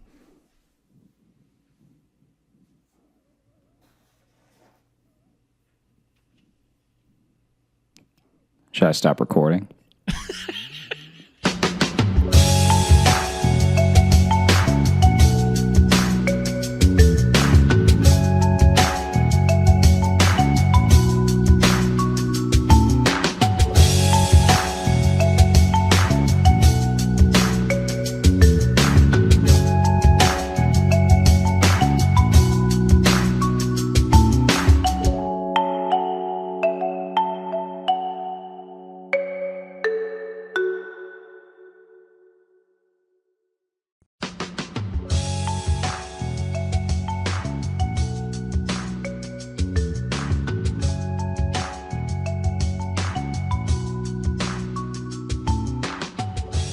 Welcome to the Josh Johnson Show. I'm Josh Johnson, joined by my co-host, fellow stand-up comedian Logan Nielsen. Logan, how you doing, buddy? I'm doing all right, man. If you're listening, you think, man, Josh sounds like he's in a cave. It's actually a WeWork. It's not a cave. Yeah, I did not see this coming. I did not think that my week would go like this, but I am in a WeWork. Yeah. And that's where we're recording from. That's what we do. That's what we do to try to make it a weekly episode. We'll even just have to go, and I can just see people walking around behind you. Yeah. One day we will have to record in a cave. Me and that guy behind you in the hallway just made eye contact. Yeah. Well, hey, man. Do you want to open up the mailbag? I would love to. Let's do it. Ooh, which one do I want to go first? I got a whole collection here. Do you want to do? I don't know. Do you want to throw me a number, or do you want me to just pick one at random? Go with number 3. Number 3. Here we go. All right. This is the third one I have here. This one is just called "Realizing Aldi is Not Aldo," and this is from Claire. Hi, Josh and Logan. I'm so glad I found your pod after watching Josh's stand-up. I've been absolutely binging the show from episode 1. Anyway, it was only in the 10th episode or so when I realized that I was getting Aldi mixed up with Aldo, the shoe store. I didn't know there was a shoe store called Aldo. Did you know that? Yep. Okay. So because Josh mentioned something about groceries. So you kind of threw for a loop then. Upon Googling it, I realized my mistake, but also I can't imagine Josh selling shoes. So anyway, hold on. Why do you think can't imagine you selling shoes? What do you think you're lacking to Shoe salesman energy, I think. Yeah. I think if I tried to sell you a shoe, it wouldn't seem like I really had shoes in the back. Yeah, it sounds like you just want to see my feet. Yeah. I'm like, oh, you look like a size 10. I think you'd just be creeped out. Yeah. Just let me go pause on it. Let me feel around. So anyway, I had a question for y'all. Are there any basic things that you were confused about for a long time or mistook for something else? Like how Logan thought might as well was mind as well. Thanks for brightening my day during stressful times and always making me laugh way too hard in the streets. Signed, Claire. Thank you, Claire. God, You want to go first? I don't know if I have any of them left to say. I feel like we've already revealed so many of the things we were wrong about. Did I already tell you about hummus? I don't think so.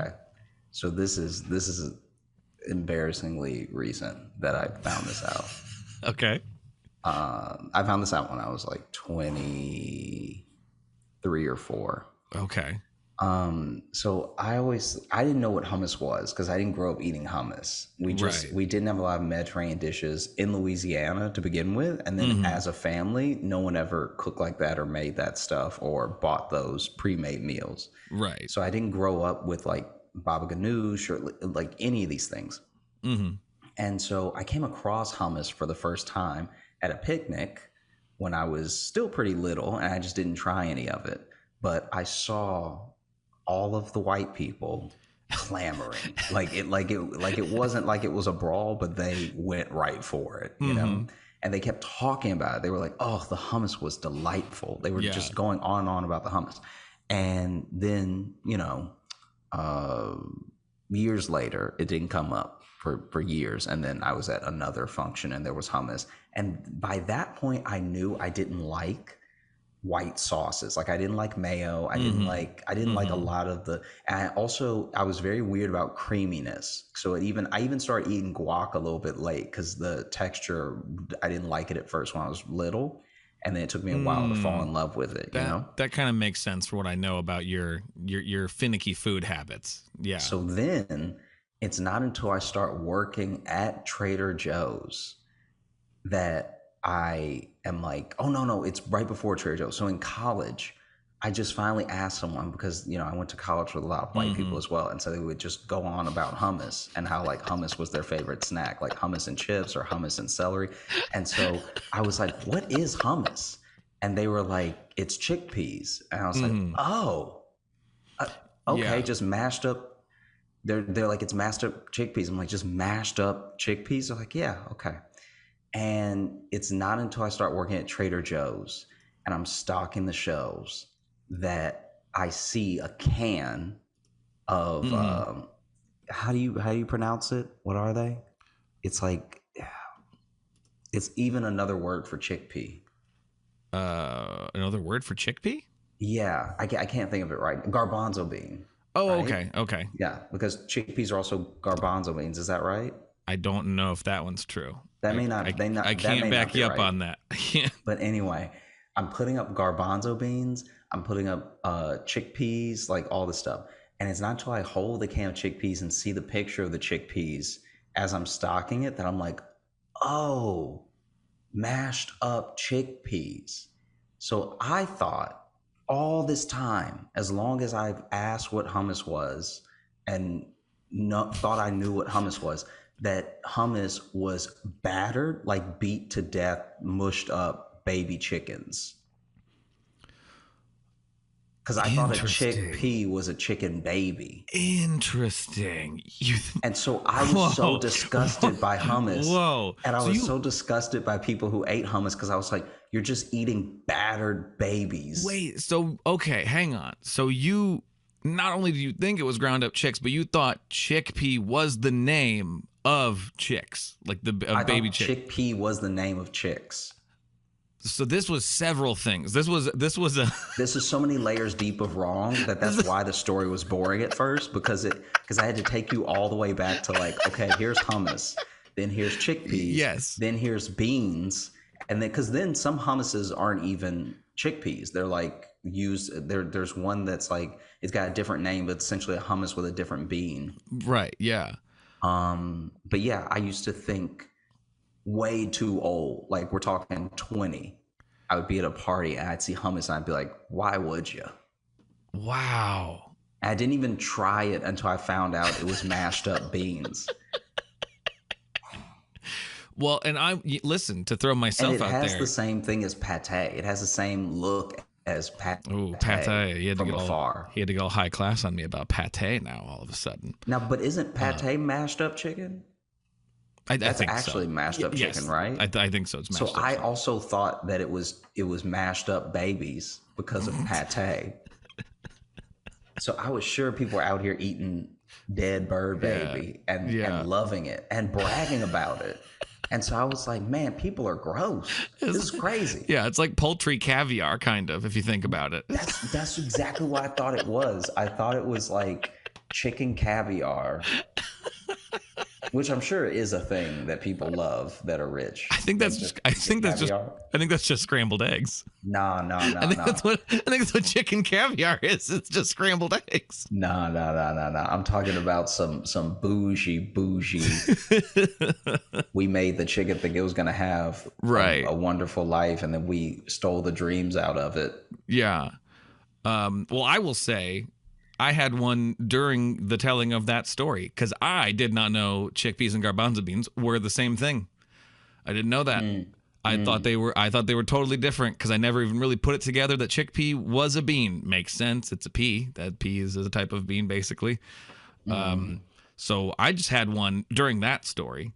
Yeah. But you also reminded me of a different one of that type of food, I remember. Because I was thinking back, I'm like, oh, yeah, what did I think of hummus? Because I didn't know what it was for a long time either, because we just didn't have it, growing up in, rural Midwest. So kind of come from the same place. But I remember at a time when there was, it was actually at film school, and it was like a dinner for this, like one of the school film festivals that I had a film in, and, we won an award, no big deal.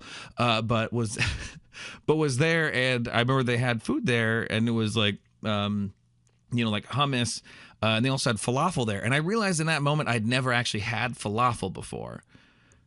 Because when I bit into it, I really was kind of expecting, because you know how they look like they're little brown balls, I really, in my head, when I was about to bite it, I was preparing to basically be tasting like a hush puppy from Long John Silver's. Yeah, it's just a Greek hush puppy. Yeah, but wildly different flavor combinations. So I remember I bit into it and was shocked. It wasn't bad, but I was shocked, where I almost like spit it up because my brain was so prepared for something else. So, and I don't think it's gross. I like it. It was just when you're not prepared, when you're thinking it tastes like something entirely different. So when I was in, it had to be like the second grade. We were having lunch, and a kid thought that his mom packed him orange juice, and she had packed him a chocolate milk, but it was in a little thermos to keep it cool. Mm-hmm. And so he opens up his icebox and he goes to drink it, and he almost chokes on it, not just because it's the opposite of what he could imagine. Because if you're thinking, if you've prepared your mouth, if your brain has told your mouth, hey, we're about to witness the tanginess of orange juice. All right. Yeah. And the particular orange juice that you drink at home, right? So we're talking about, hey, maybe you're an Ocean Spray kid. Maybe you're a Sunny D child, Yeah. But this kid goes to take a drink and almost chokes because not only is chocolate milk hitting his mouth and he's confused, but he also choked because he went to say what while he was drinking.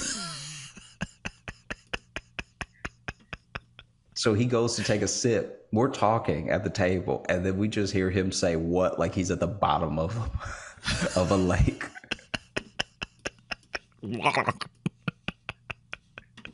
And that's what I thought of when you bit into the falafel. Just what? It kind of was. I about went ha and like, and then even had to take a second, collect myself, and be like, it didn't taste bad. I just wasn't prepared. I remember I once had liver at a restaurant they had this weird thing where instead of just one big entree, they would give you two things that could be considered an entree, but they give you smaller portions, and then they give you a bigger side and then a dessert. So it's almost like you're showing up to this restaurant to get a TV dinner, you know? Because the portions, I appreciate the portions because they were manageable. It actually felt like a European restaurant because not only were they cooking very well, but you left feeling full without feeling sick and cleaning your plate at the same time. Big, yeah. Like a lot of times in America, if you stop when you're full, you look like you've wasted a dinner. Oh, for sure. Especially in the Midwest. I told somebody about that, of just like food portions here are just like, even if you order something healthy, the salad's coming out in a wheelbarrow. Like it's not. Actually, I might have said that on the show. Maybe I'll cut that out. I may have said that on our very show. But basically, I got like a liver and something else, and it was finally time to taste the liver, and I didn't even close my mouth. I cut a piece, I put it on my tongue. It hit my tongue, and I was like, oh. I let it fall right out of my mouth. Yeah, it's upsetting, especially when you have an experience like that at a restaurant, because then you want to also make sure you're not making a show of it, but also get it out of my mouth. Speaking of experiences at restaurants, you ready for this next email? Oh yeah, it'll make sense. But this is from Anna. I believe this is our old friend Elsa Anna, because they mentioned Sweden here. So from Elsa, hey guys, love your show. It lifts me up on rainy days. I can relate to Josh's friend. She is a trooper. The friend she is referencing is the friend from episode 99 who went on the date with the ventriloquist. Yeah. So she is relating to this friend. Long story short, I was on a date with this gentleman, well-dressed, polite, and attentive. But pretty quick during dinner, at a nice place, he brings up his fascination for feet. Oh, God.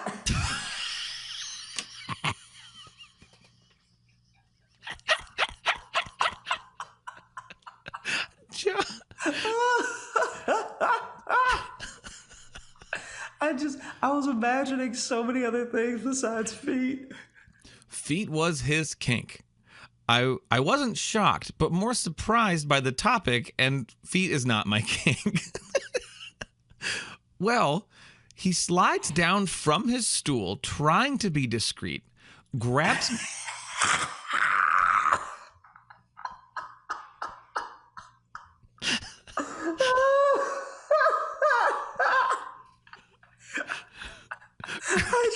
I want you. We should do a reading. We should do a reading of you reading erotica half a sentence at a time.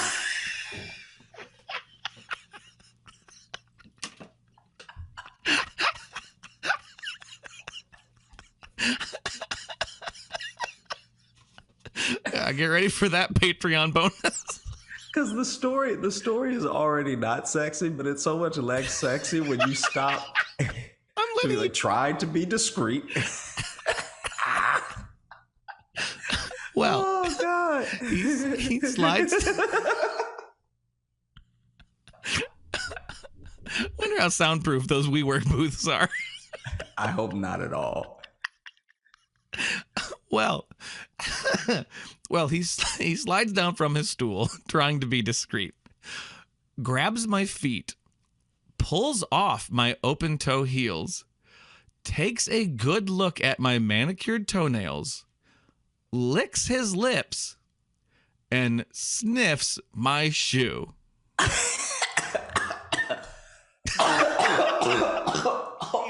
Christ. Wow. The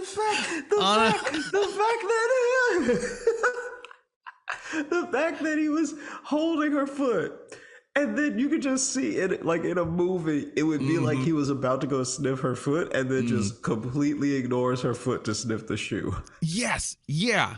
He licked his lip at the at the foot, but then just like just puts it over his mouth like Dennis Hopper in Blue Velvet. You know?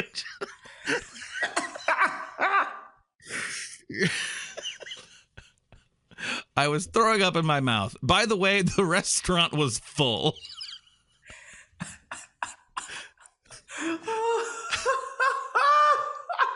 Take care. He had to say excuse me to somebody he went on a date with to get down. Oh. And get at that foot. Take care. He probably tripped somebody while he was down there sniffing. Yeah, tripped, just knocked over a server. Take care and stay cool. Love, Anna. A show in Sweden coming up? ? Man, that'd be awesome. We'll keep you posted. But just know, Anna, you've now turned Josh into a person who laughs like a crazy person at an office on his own show. This is the wildest thing about all this is I told that story. The ventriloquist story? The ventriloquist story when I was in Amsterdam. And the audience was so much more concerned than they were laughing. Like they found it kind of funny, but they were mostly like, what happened to her? Like, did he kill her? Yeah. What's the punchline? She's missing now? Yeah, what's going on? Yeah. Oh God. The boldness too. To finally bring it up, just be like, feet is my kinks. Anyway, and then just slithering down your chair like the Grinch to get to the ground.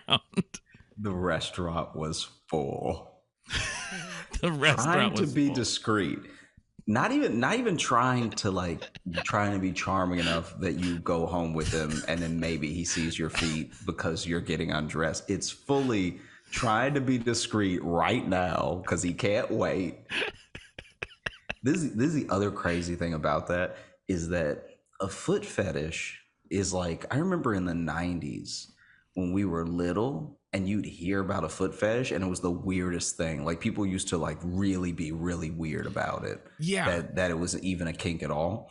And now it's like the bottom of the, it's just so much more stuff and weirder stuff and like it's basic now. Stuff. It's super basic. Feet's basic. The thing that's crazy about a foot fetish versus any of the other fetishes is that just about everybody that you're going to date has feet. Yeah. So you don't even need to be into the foot fetish for yourself because the other person is just attracted to your feet. It would be a totally different thing if your foot fetish was people being into your feet. Does that make sense what I'm saying?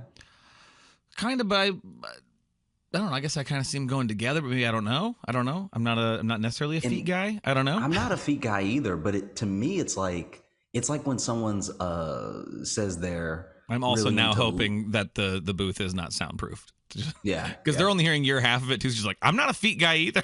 I'm not a feet guy. Thinking you're in an actual. Listen to me. All right. Like you're in an actual some foot pervert. It looks like you're on an actual like work Zoom call and just like, listen, I'm not into feet either. All right. The thing is, I guess this is what I'm trying to say, is that the same way that someone might be like, oh, I'm always so attracted to someone with great legs, right? Sure. Yeah. The person that they're attracted to who has great legs, it may not be their thing to have people want them for their legs. See what I'm saying? Okay. I guess I see what you're saying. Like, no matter what your kink is, you also gotta do something for their kink then. And that's where I'm like, it seems, especially if you're not a lunatic like this guy, it seems like feet would be one of the more accessible fetishes because lots of people have feet. Mm-hmm. If you're into something extreme, people don't just walk around with balls and chains on them. But people got feet to get around, Sure. you know? And I feel like that's why it's broken through so much so that Anna wasn't even that phased. She was more phased by the fact that he was like, I'm really into feet and I have to have yours right now. Yes. Yeah. No, that's fair. That's fair. Yeah. I was like, oh, you bring it up like, oh, okay, fine. But then it's like to then say it and then, I don't know, start drooling. Yeah, I'm into uncomfortable feet. Are you uncomfortable right now? Yeah. Okay. That's the thing. He's not even really into feet. He's just really into social faux pas. That's what he's into. Yeah. He's just really into making people uncomfortable. Good Lord.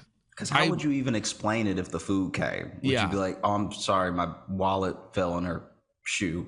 And I'm gonna really need a follow-up email on this of just because now I really want to know. I really want to know how Anna reacted. I want to know what your reaction was in that moment because it kind of just ends with what he did. What did you do? Also, what did he really expect another date after that, or did you go on another date This after thing that? I want to know. Did you just be like, oh, okay, and then I'll just get to the date, or were you like, no, nope, goodbye, 'Cause sir? Imagine a full restaurant making your date that uncomfortable, but then being so charming for the rest of the date that you win it back. That'd be an epic tale. Exactly. So I think I think you undersold yourself as the main character of this story, Anna, because I only have questions about you and what you thought and how you reacted. Oh, let's see. Why don't you go ahead and I don't know, pick a number again, or let's go. So you've chosen number 3 already. Number 2. Number 2. Okay, this one is called No Gods, No Kings, Just Piss, which I believe was something I said in an episode. And the dangers of dressing in the dark. This is from Kiki. Hello, Squeaks and Toontown. I got a chance to teach at a prestigious university that was an hour away. I was so excited I signed the contract without realizing that the class was going at 7 a.m. Who the hell wants a 7 a.m. class anyways? I never did. Needless to say, I sucked it up and got up at 5 a.m. every morning to get my classy ass up there. So I was dressing in the dark on the regs, not to wake up my family. Sometimes this would result in me having just one earring in, or maybe poorly applied eyeliner.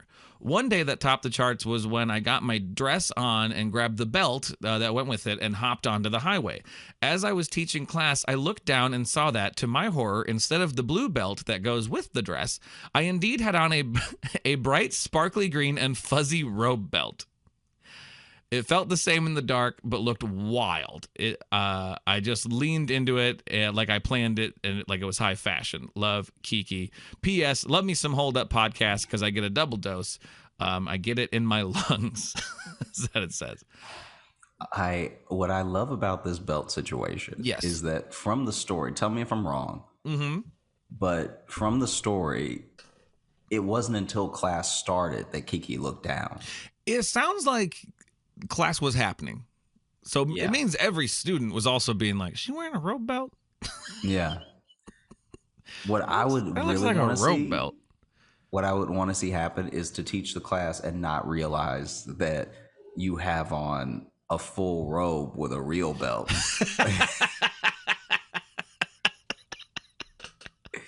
And I don't know what Kiki's teaching, but you just fully in the middle of the lesson, and then you realize that you're a little hot in this. This is like a little stuffy, and then you look at your collar and you're like, oh no.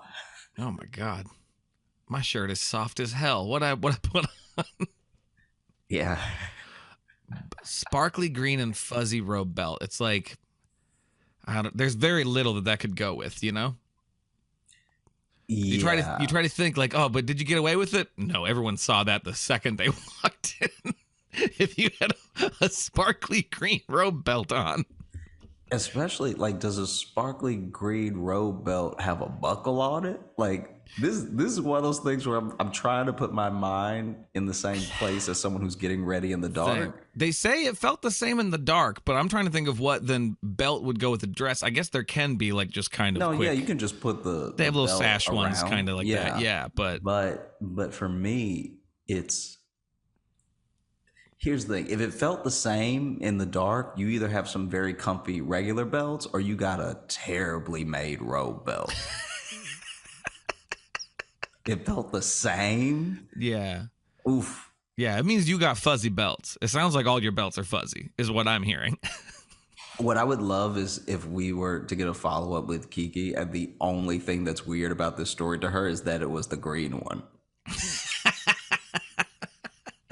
Like she has nothing but fuzzy belts, but then the green one did not go. The green one. The dress was kind of green. They were just too close, but too different. Ugh. Oh, my goodness. Do you want to read one? Yeah. So this next email is from Tasha. It's called "When Your Sweet Grandmother Puts a Hit Out on You." God, I would watch that movie. It is just a grandma like, he owed me some money, so Yeah. gonna get it one way or the other, blood in or blood out. All right. Bring me the head of my grandson. And I'll give you a cookie. Oh, he's wronged me the last time. Now get something to eat. You look like you're wasting away. You're gonna beat Grand to the grave. She's cooking. She's over the oven, but behind her on the table is just a stack of cash. Yeah. This is for you if you murder my grandchild. I want Tyler out here taking dirt now. All right.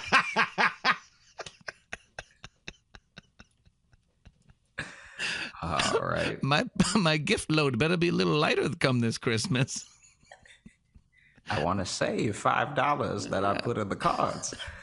Now you go out there and do your work. And don't look at Starts that. Becoming Bane. Do you feel in control? Grandma, your shoulders. I was born in the dark. All right, go ahead. Yeah, I was born before light.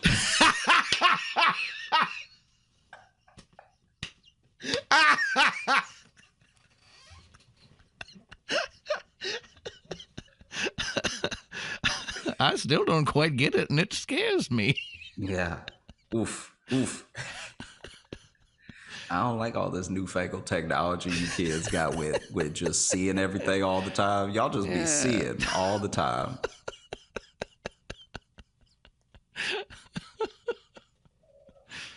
Good knees. I don't like any of it. I don't care for it. Back in our day, you just would run into some stuff at night. No character. It's a simpler time. It strengthen your spirit and strengthen your face. It would actually be hilarious to have like a someone that's so old that they were born before light, so there's actually no racism back then. Like you just couldn't see anybody. Once lights got invested, everyone was like, ah. Yeah. Why is everyone so different? None of you look like the way I thought you would. I just assumed you looked like me. Back before lights, humans thought there was one face. And we all had it. Oh God. Anyway. Anyway, hey, it's Tasha. I was thinking of all the beatings I've ever gotten as a child and how incredibly unjust they were. For example, my great-grandmother told me not to pick up the kittens outside, but I was maybe 5 or 6, so of course I was going to. I chose a gray kitten to be mine. His name was Witchy, and I loved him. She saw me showing my affection to Witchy, and when I was in the house later, she got me with a surprise attack. She was wildin' though and beat me with a switch, thin branch from a tree. Jesus. For people who don't know. Yeah. beat me with a switch with thorns on it, which he got run over maybe 2 weeks later, and I love dogs now. Oh God. I've gotten multiple projectiles from my mother, which include a high heel shoe, hanger, and my own backpack. She waited until I was a teenager to slap me with the speed and finesse you see from Donnie Yen in Ip Man. Jesus. But it was my grandmother who got me with a phone call. Before I went outside to ride bikes with my cousins, she told me not to ride past my uncle's house. I did, of course, and peeped my aunt on my uncle's patio frowning at me, looking like she was about to snitch. When my cousins and I got to the end of our journey, we turned our bikes around only to see my aunt with a thornless switch in her hand, Jesus. standing in the middle of the road waiting for me to come by.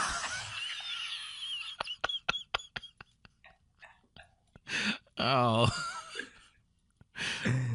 She was like one of those enemies you see on the map in a JRPG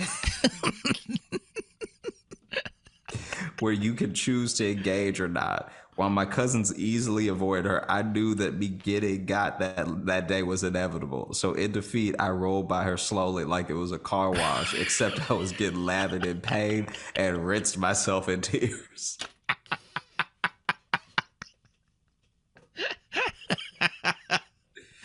Anyway, I was wondering if either of you experienced such unnecessary familial violence in your childhood when maybe the punishment didn't fit the crime.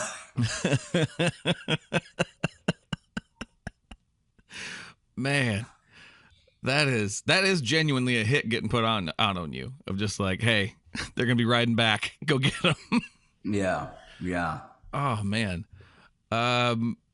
And to anyone who's maybe like, it's like, we get it. Not everyone had the same type upbringings. I had, not similar, didn't get switches. Although we did have, outside my grandma's house too, they had like a weeping willow tree. So I think it had been used on me before, but it wasn't like a common occurrence. But because they did that too, that's how my mom would talk about all the time. They'd have to go pick their own switch for it. So like very old-timey upbringing. Also, picking your own switch is one of those things that's just psychological terror. It's just one of those things, like, because then you bring back a flimsy one, and they always go pick another one, and now they're more angry. Yeah, it's like, no matter how you feel about a spanking or whatever, I think everyone can agree of just being like, yeah, that's a bit much. That's to make them pick it is a bit much. But no, I can say I can say this as me now. I didn't get that many spankings. I know the ones I got, I probably deserved. I can say that. The ones I got were kind of like, yeah. Yeah. This is like, you won't see it or anything, but I remember one time, this was not my family. This is like, I was hanging out with some other kids, and their dad, like rolled by, and like on foot. So he walked up to us, and there's some familial thing that I knew nothing about that had gone down, where basically my friend had lied to his dad that he didn't do something he definitely did. Okay. Right? Yeah. But now his dad had evidence, so he sees us playing in the neighborhood and gives him one more chance to like, hey, before when you said, and it was like, I can't remember if he had stole something or whatever, right? But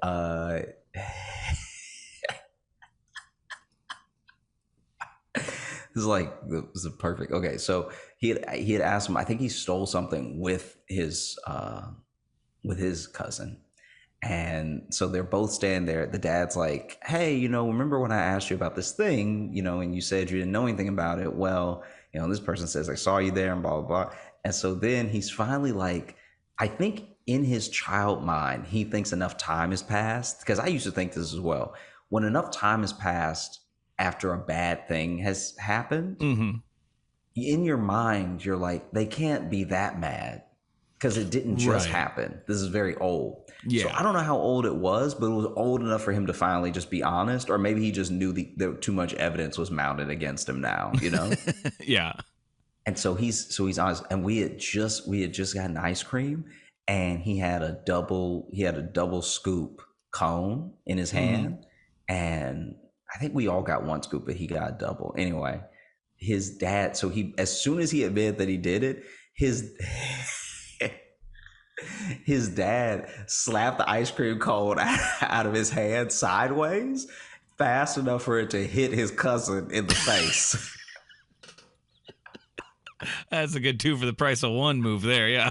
And his dad just took off, but he was so frozen from how fast it happened. He was just holding air like it was still the ice cream cone.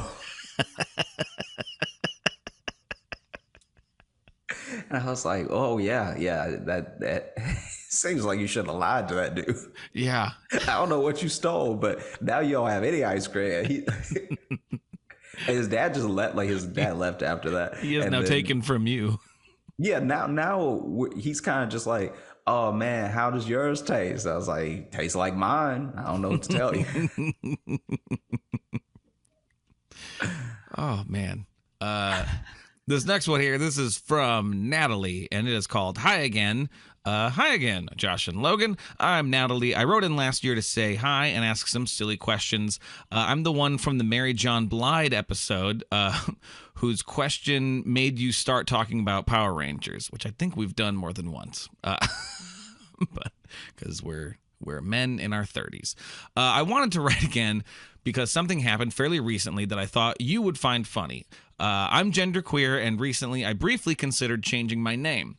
I was seriously considering calling myself Neo after the character from The Matrix because it's one of my favorite movies and has also been confirmed by the directors as a trans allegory.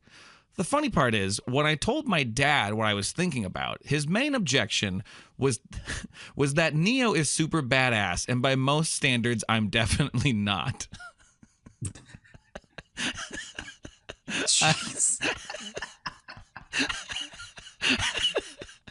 I just thought it was so funny that he was fine with the idea of changing my name, but thought I wasn't badass enough to call myself Neo. It stung, but in a way that still makes me laugh months later, so I thought I wanted to hear your take. I love the show. Thank you for doing what you do, Natalie. I love that story. I love that story. It would be so funny if the dad was like, listen, you're Neo is a bit much. Yeah. Let's go for you like the movie Cars, right? Like just like some completely different franchise. Just something where you're like, wait, what? Yeah. I mean, what about Nemo? You still get the Neo, Yeah, but like it's in there's there an kind M, of. and it's a little bit more heartwarming. You're not like a badass person. Yeah. You're more of a heartwarming individual. So let's go ahead and get you Nemo in there. Yeah. And look, just Neo alone, you're not getting through an airport. Look at what they did security in the first movie, okay? You're going to be on a list immediately. You're gonna have a lot of security guards who have a grudge against Neo. TSA ain't going to let you through. God, that would be so good if that was true. Like any security guard anywhere saw that movie's like, he killed so many people just doing their jobs. Yeah. Because he brought guns to a place where he wasn't supposed to bring guns. Brought all the guns. All the guns. He brought a bag of guns and bombs and everything. He was dressed in guns. His clothes was guns. His clothes was guns. His pants was guns. Underwear was guns. That's dangerous. But that story is like weirdly one of the more heartwarming stories I've heard in a while. Because it means like it means your dad really does accept you, but fully, to the point where he's like, listen, I know my kid's no badass. Well, look, I accept you and I see you. Sometimes feeling seen is a little too raw. Yeah. You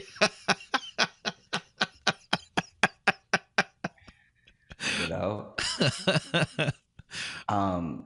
quick. Yo. It's I know we're almost done, but it's my granddad's birthday and my mom is calling me. I'm just gonna step out real quick. Oh, go for it. Go for it. I'll be right back. Cool. I can say confidently that WeWorks don't look pleasant. This is a weird interlude while he's gone. Maybe I'll cut this, but just I've never seen the inside of them. I've never been to one. Yeah, what a strange. And now people are walking by and can just see me looking out. I'm gonna turn my camera off. I think I'm just gonna do that for a second. It feels weird that people walking by will just see me watching their office. So,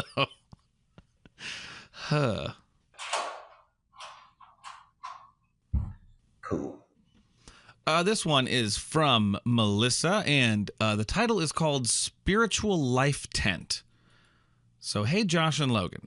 I wanted to recount a story for y'all that happened to my friend Jacob in college. Jacob and I both went to American University, where there's an interfaith chapel known as K Spiritual Life Center.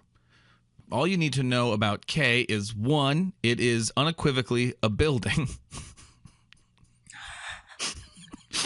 It's a bona fide building. All right. When it comes to being stacked on top of each other, building looking, it's building. It's got walls.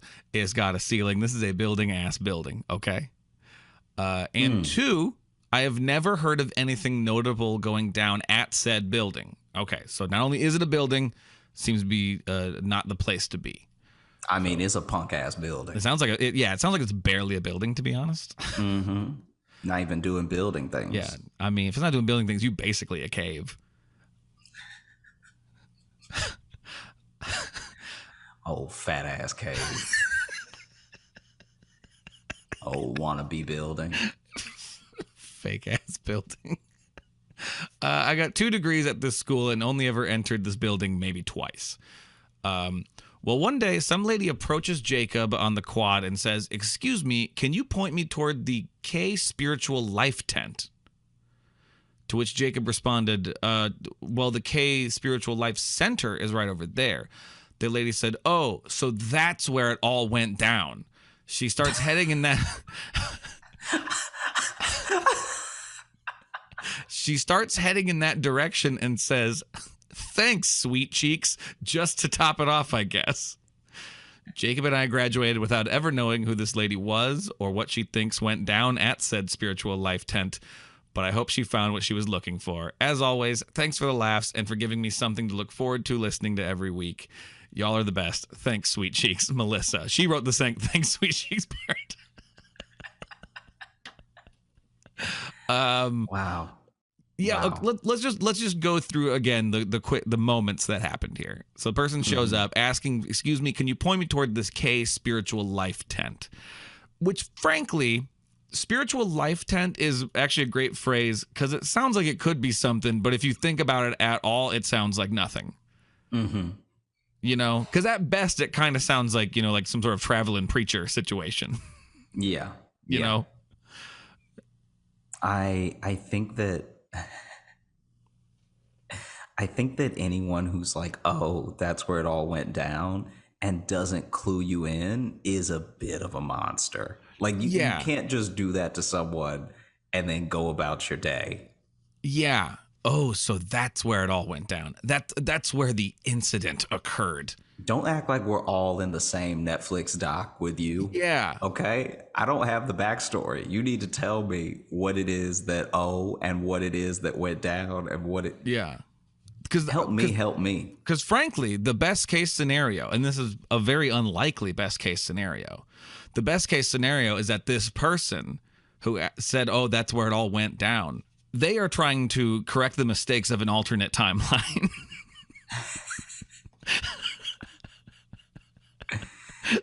They're trying to solve some sort of multidimensional mystery. And that's your best case scenario. Yeah. Yeah, I could see that. And then, thanks, sweet cheeks, frankly dismissive. Whether you're a multidimensional time traveler or not, pretty smug. You never catch Doctor Who saying thanks, sweet cheeks. You know who would say that though? If Captain America was real, because he's from another time. Grandpa, you can't say that. Well. Here you go. You're welcome, Toots. And then he runs off. Oh man, yeah. When you think about like Captain I don't like that America, Tony Stark and his beatnik facial hair. Yeah, like when you think of Captain America, he should be saying way wilder stuff. I mean, it would spice up that whole universe. I like Marvel movies, but goddamn, if one of the main heroes, every now and then, everyone had to be like, okay, he's from a different time. You can't say that now. You can't say that. Also, we've invented TV. But we are also fighting an alien gods. I don't have time to tell you this right now, Cap. Yeah. Cap just walking back into headquarters like, I can't go back to Wakanda. Said some stuff and everybody got mad at me. I like you, Sam Wilson. You're one of the good ones. Yeah.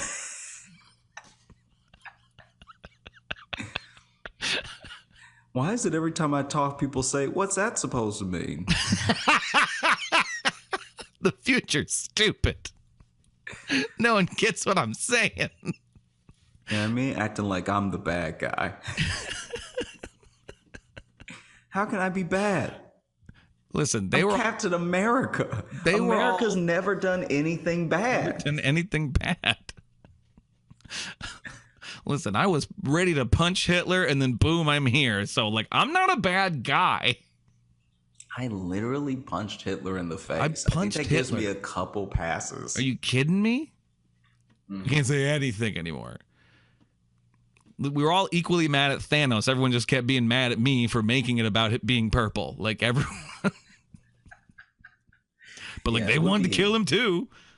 It would be a very specific argument to be like, Thanos kills half your family, and you're like, see these purple mother. Ooh, whoa! Wait, we need to not. Come on.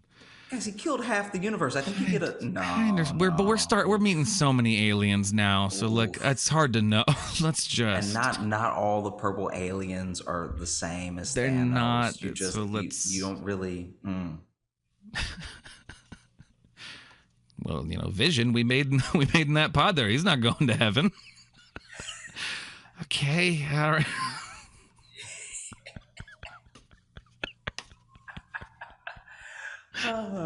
I'm just saying, Vision's gonna burn in hell. I'm not gonna take no back. He's an abomination. I'm not gonna take no back talk from a soulless robot. You think you can just lift the hammer and all of a sudden you're important? Okay, you're nothing. And I'm not a racist for saying that.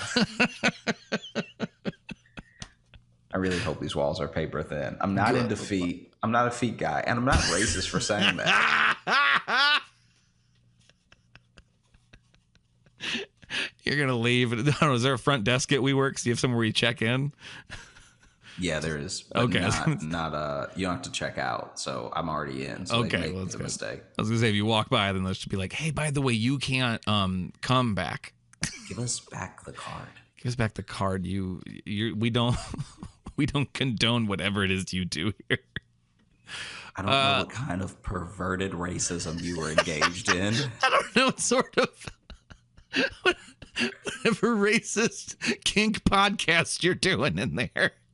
I really don't like it. I don't like it, and we don't want you to record it here. And the eighth of it that we heard was disgusting. Yeah.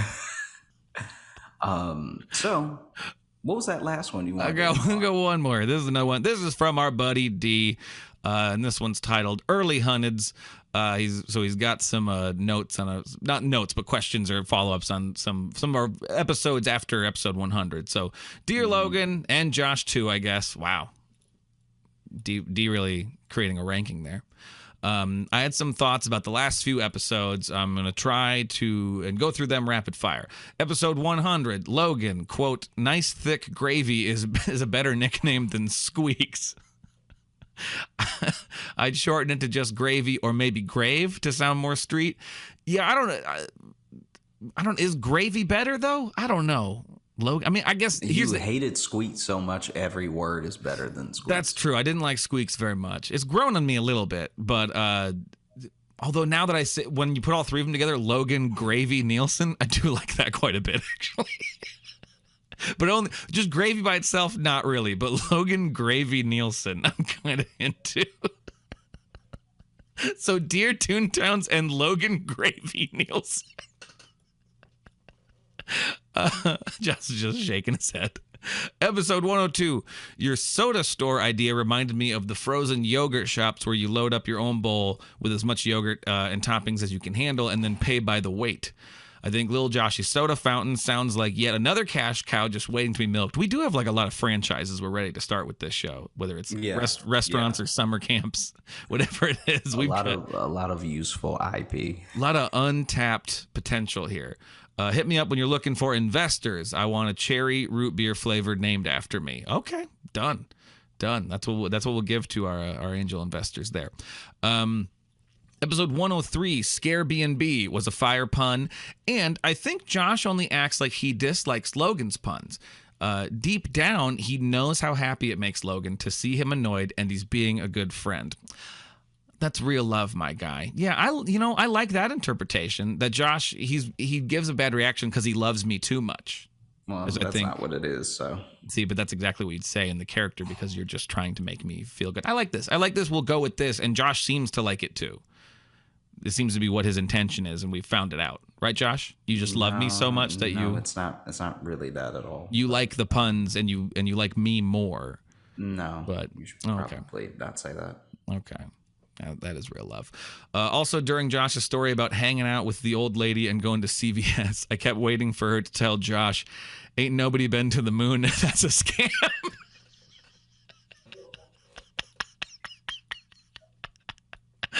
Like the Uber driver from Lil Joshy is kidnappable. That's it. Hope you're good. G's 90% recovered from his injury for the motorcycle accident. We still listen to the pod sometimes. I like this.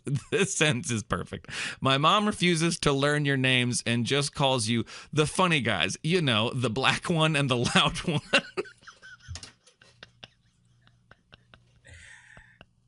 That's amazing. Wow. Peace, D. Thank you for that, D. The refuses is refuses is interesting. Refuses to learn our names is an interesting twist. Knowing that by now you probably should know them, and then refusing is a real boss move. Yeah, the black one and the loud one. I do think if we ever change the name of this show, I think we found it. Yeah, 100%. Easily. The black one and the loud one.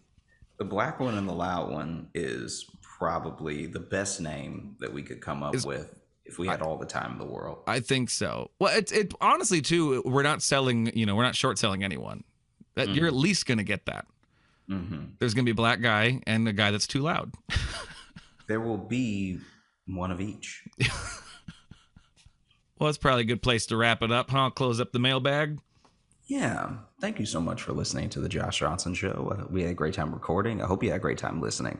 I know that a WeWork is not ideal, and if it's up to me, this will never happen again. If you're looking to catch up with us on any of the socials, you can find me at Josh Johnson Comedy on Instagram, at Josh Johnson on Twitter, Josh J Comedy on Facebook, and Josh Johnson Comedy on TikTok and YouTube, where we're going to be posting clips of the show. And if you're looking for Logan, you can follow me on Instagram at Logan M. Nielsen. And if you want to get into the mailbag, like all of those wonderful people that we just read messages from, you can email us, joshjohnsonshow@gmail.com. You can also leave us 5-star reviews on Apple Podcasts. We like to read those too, and it helps the show, help us get a little more visibility. And I don't know if you feel like you've listened to the show a bunch and I just want some more. Why don't these guys have more content? Well, we do. It's over on Patreon, patreon.com/Josh Johnson Show. We have other podcasts there and video stuff. And we post videos of the live virtual shows that we're doing, which we'll probably be having one coming up soon. So until next time, everybody, have a great weekend, and don't record at a WeWork.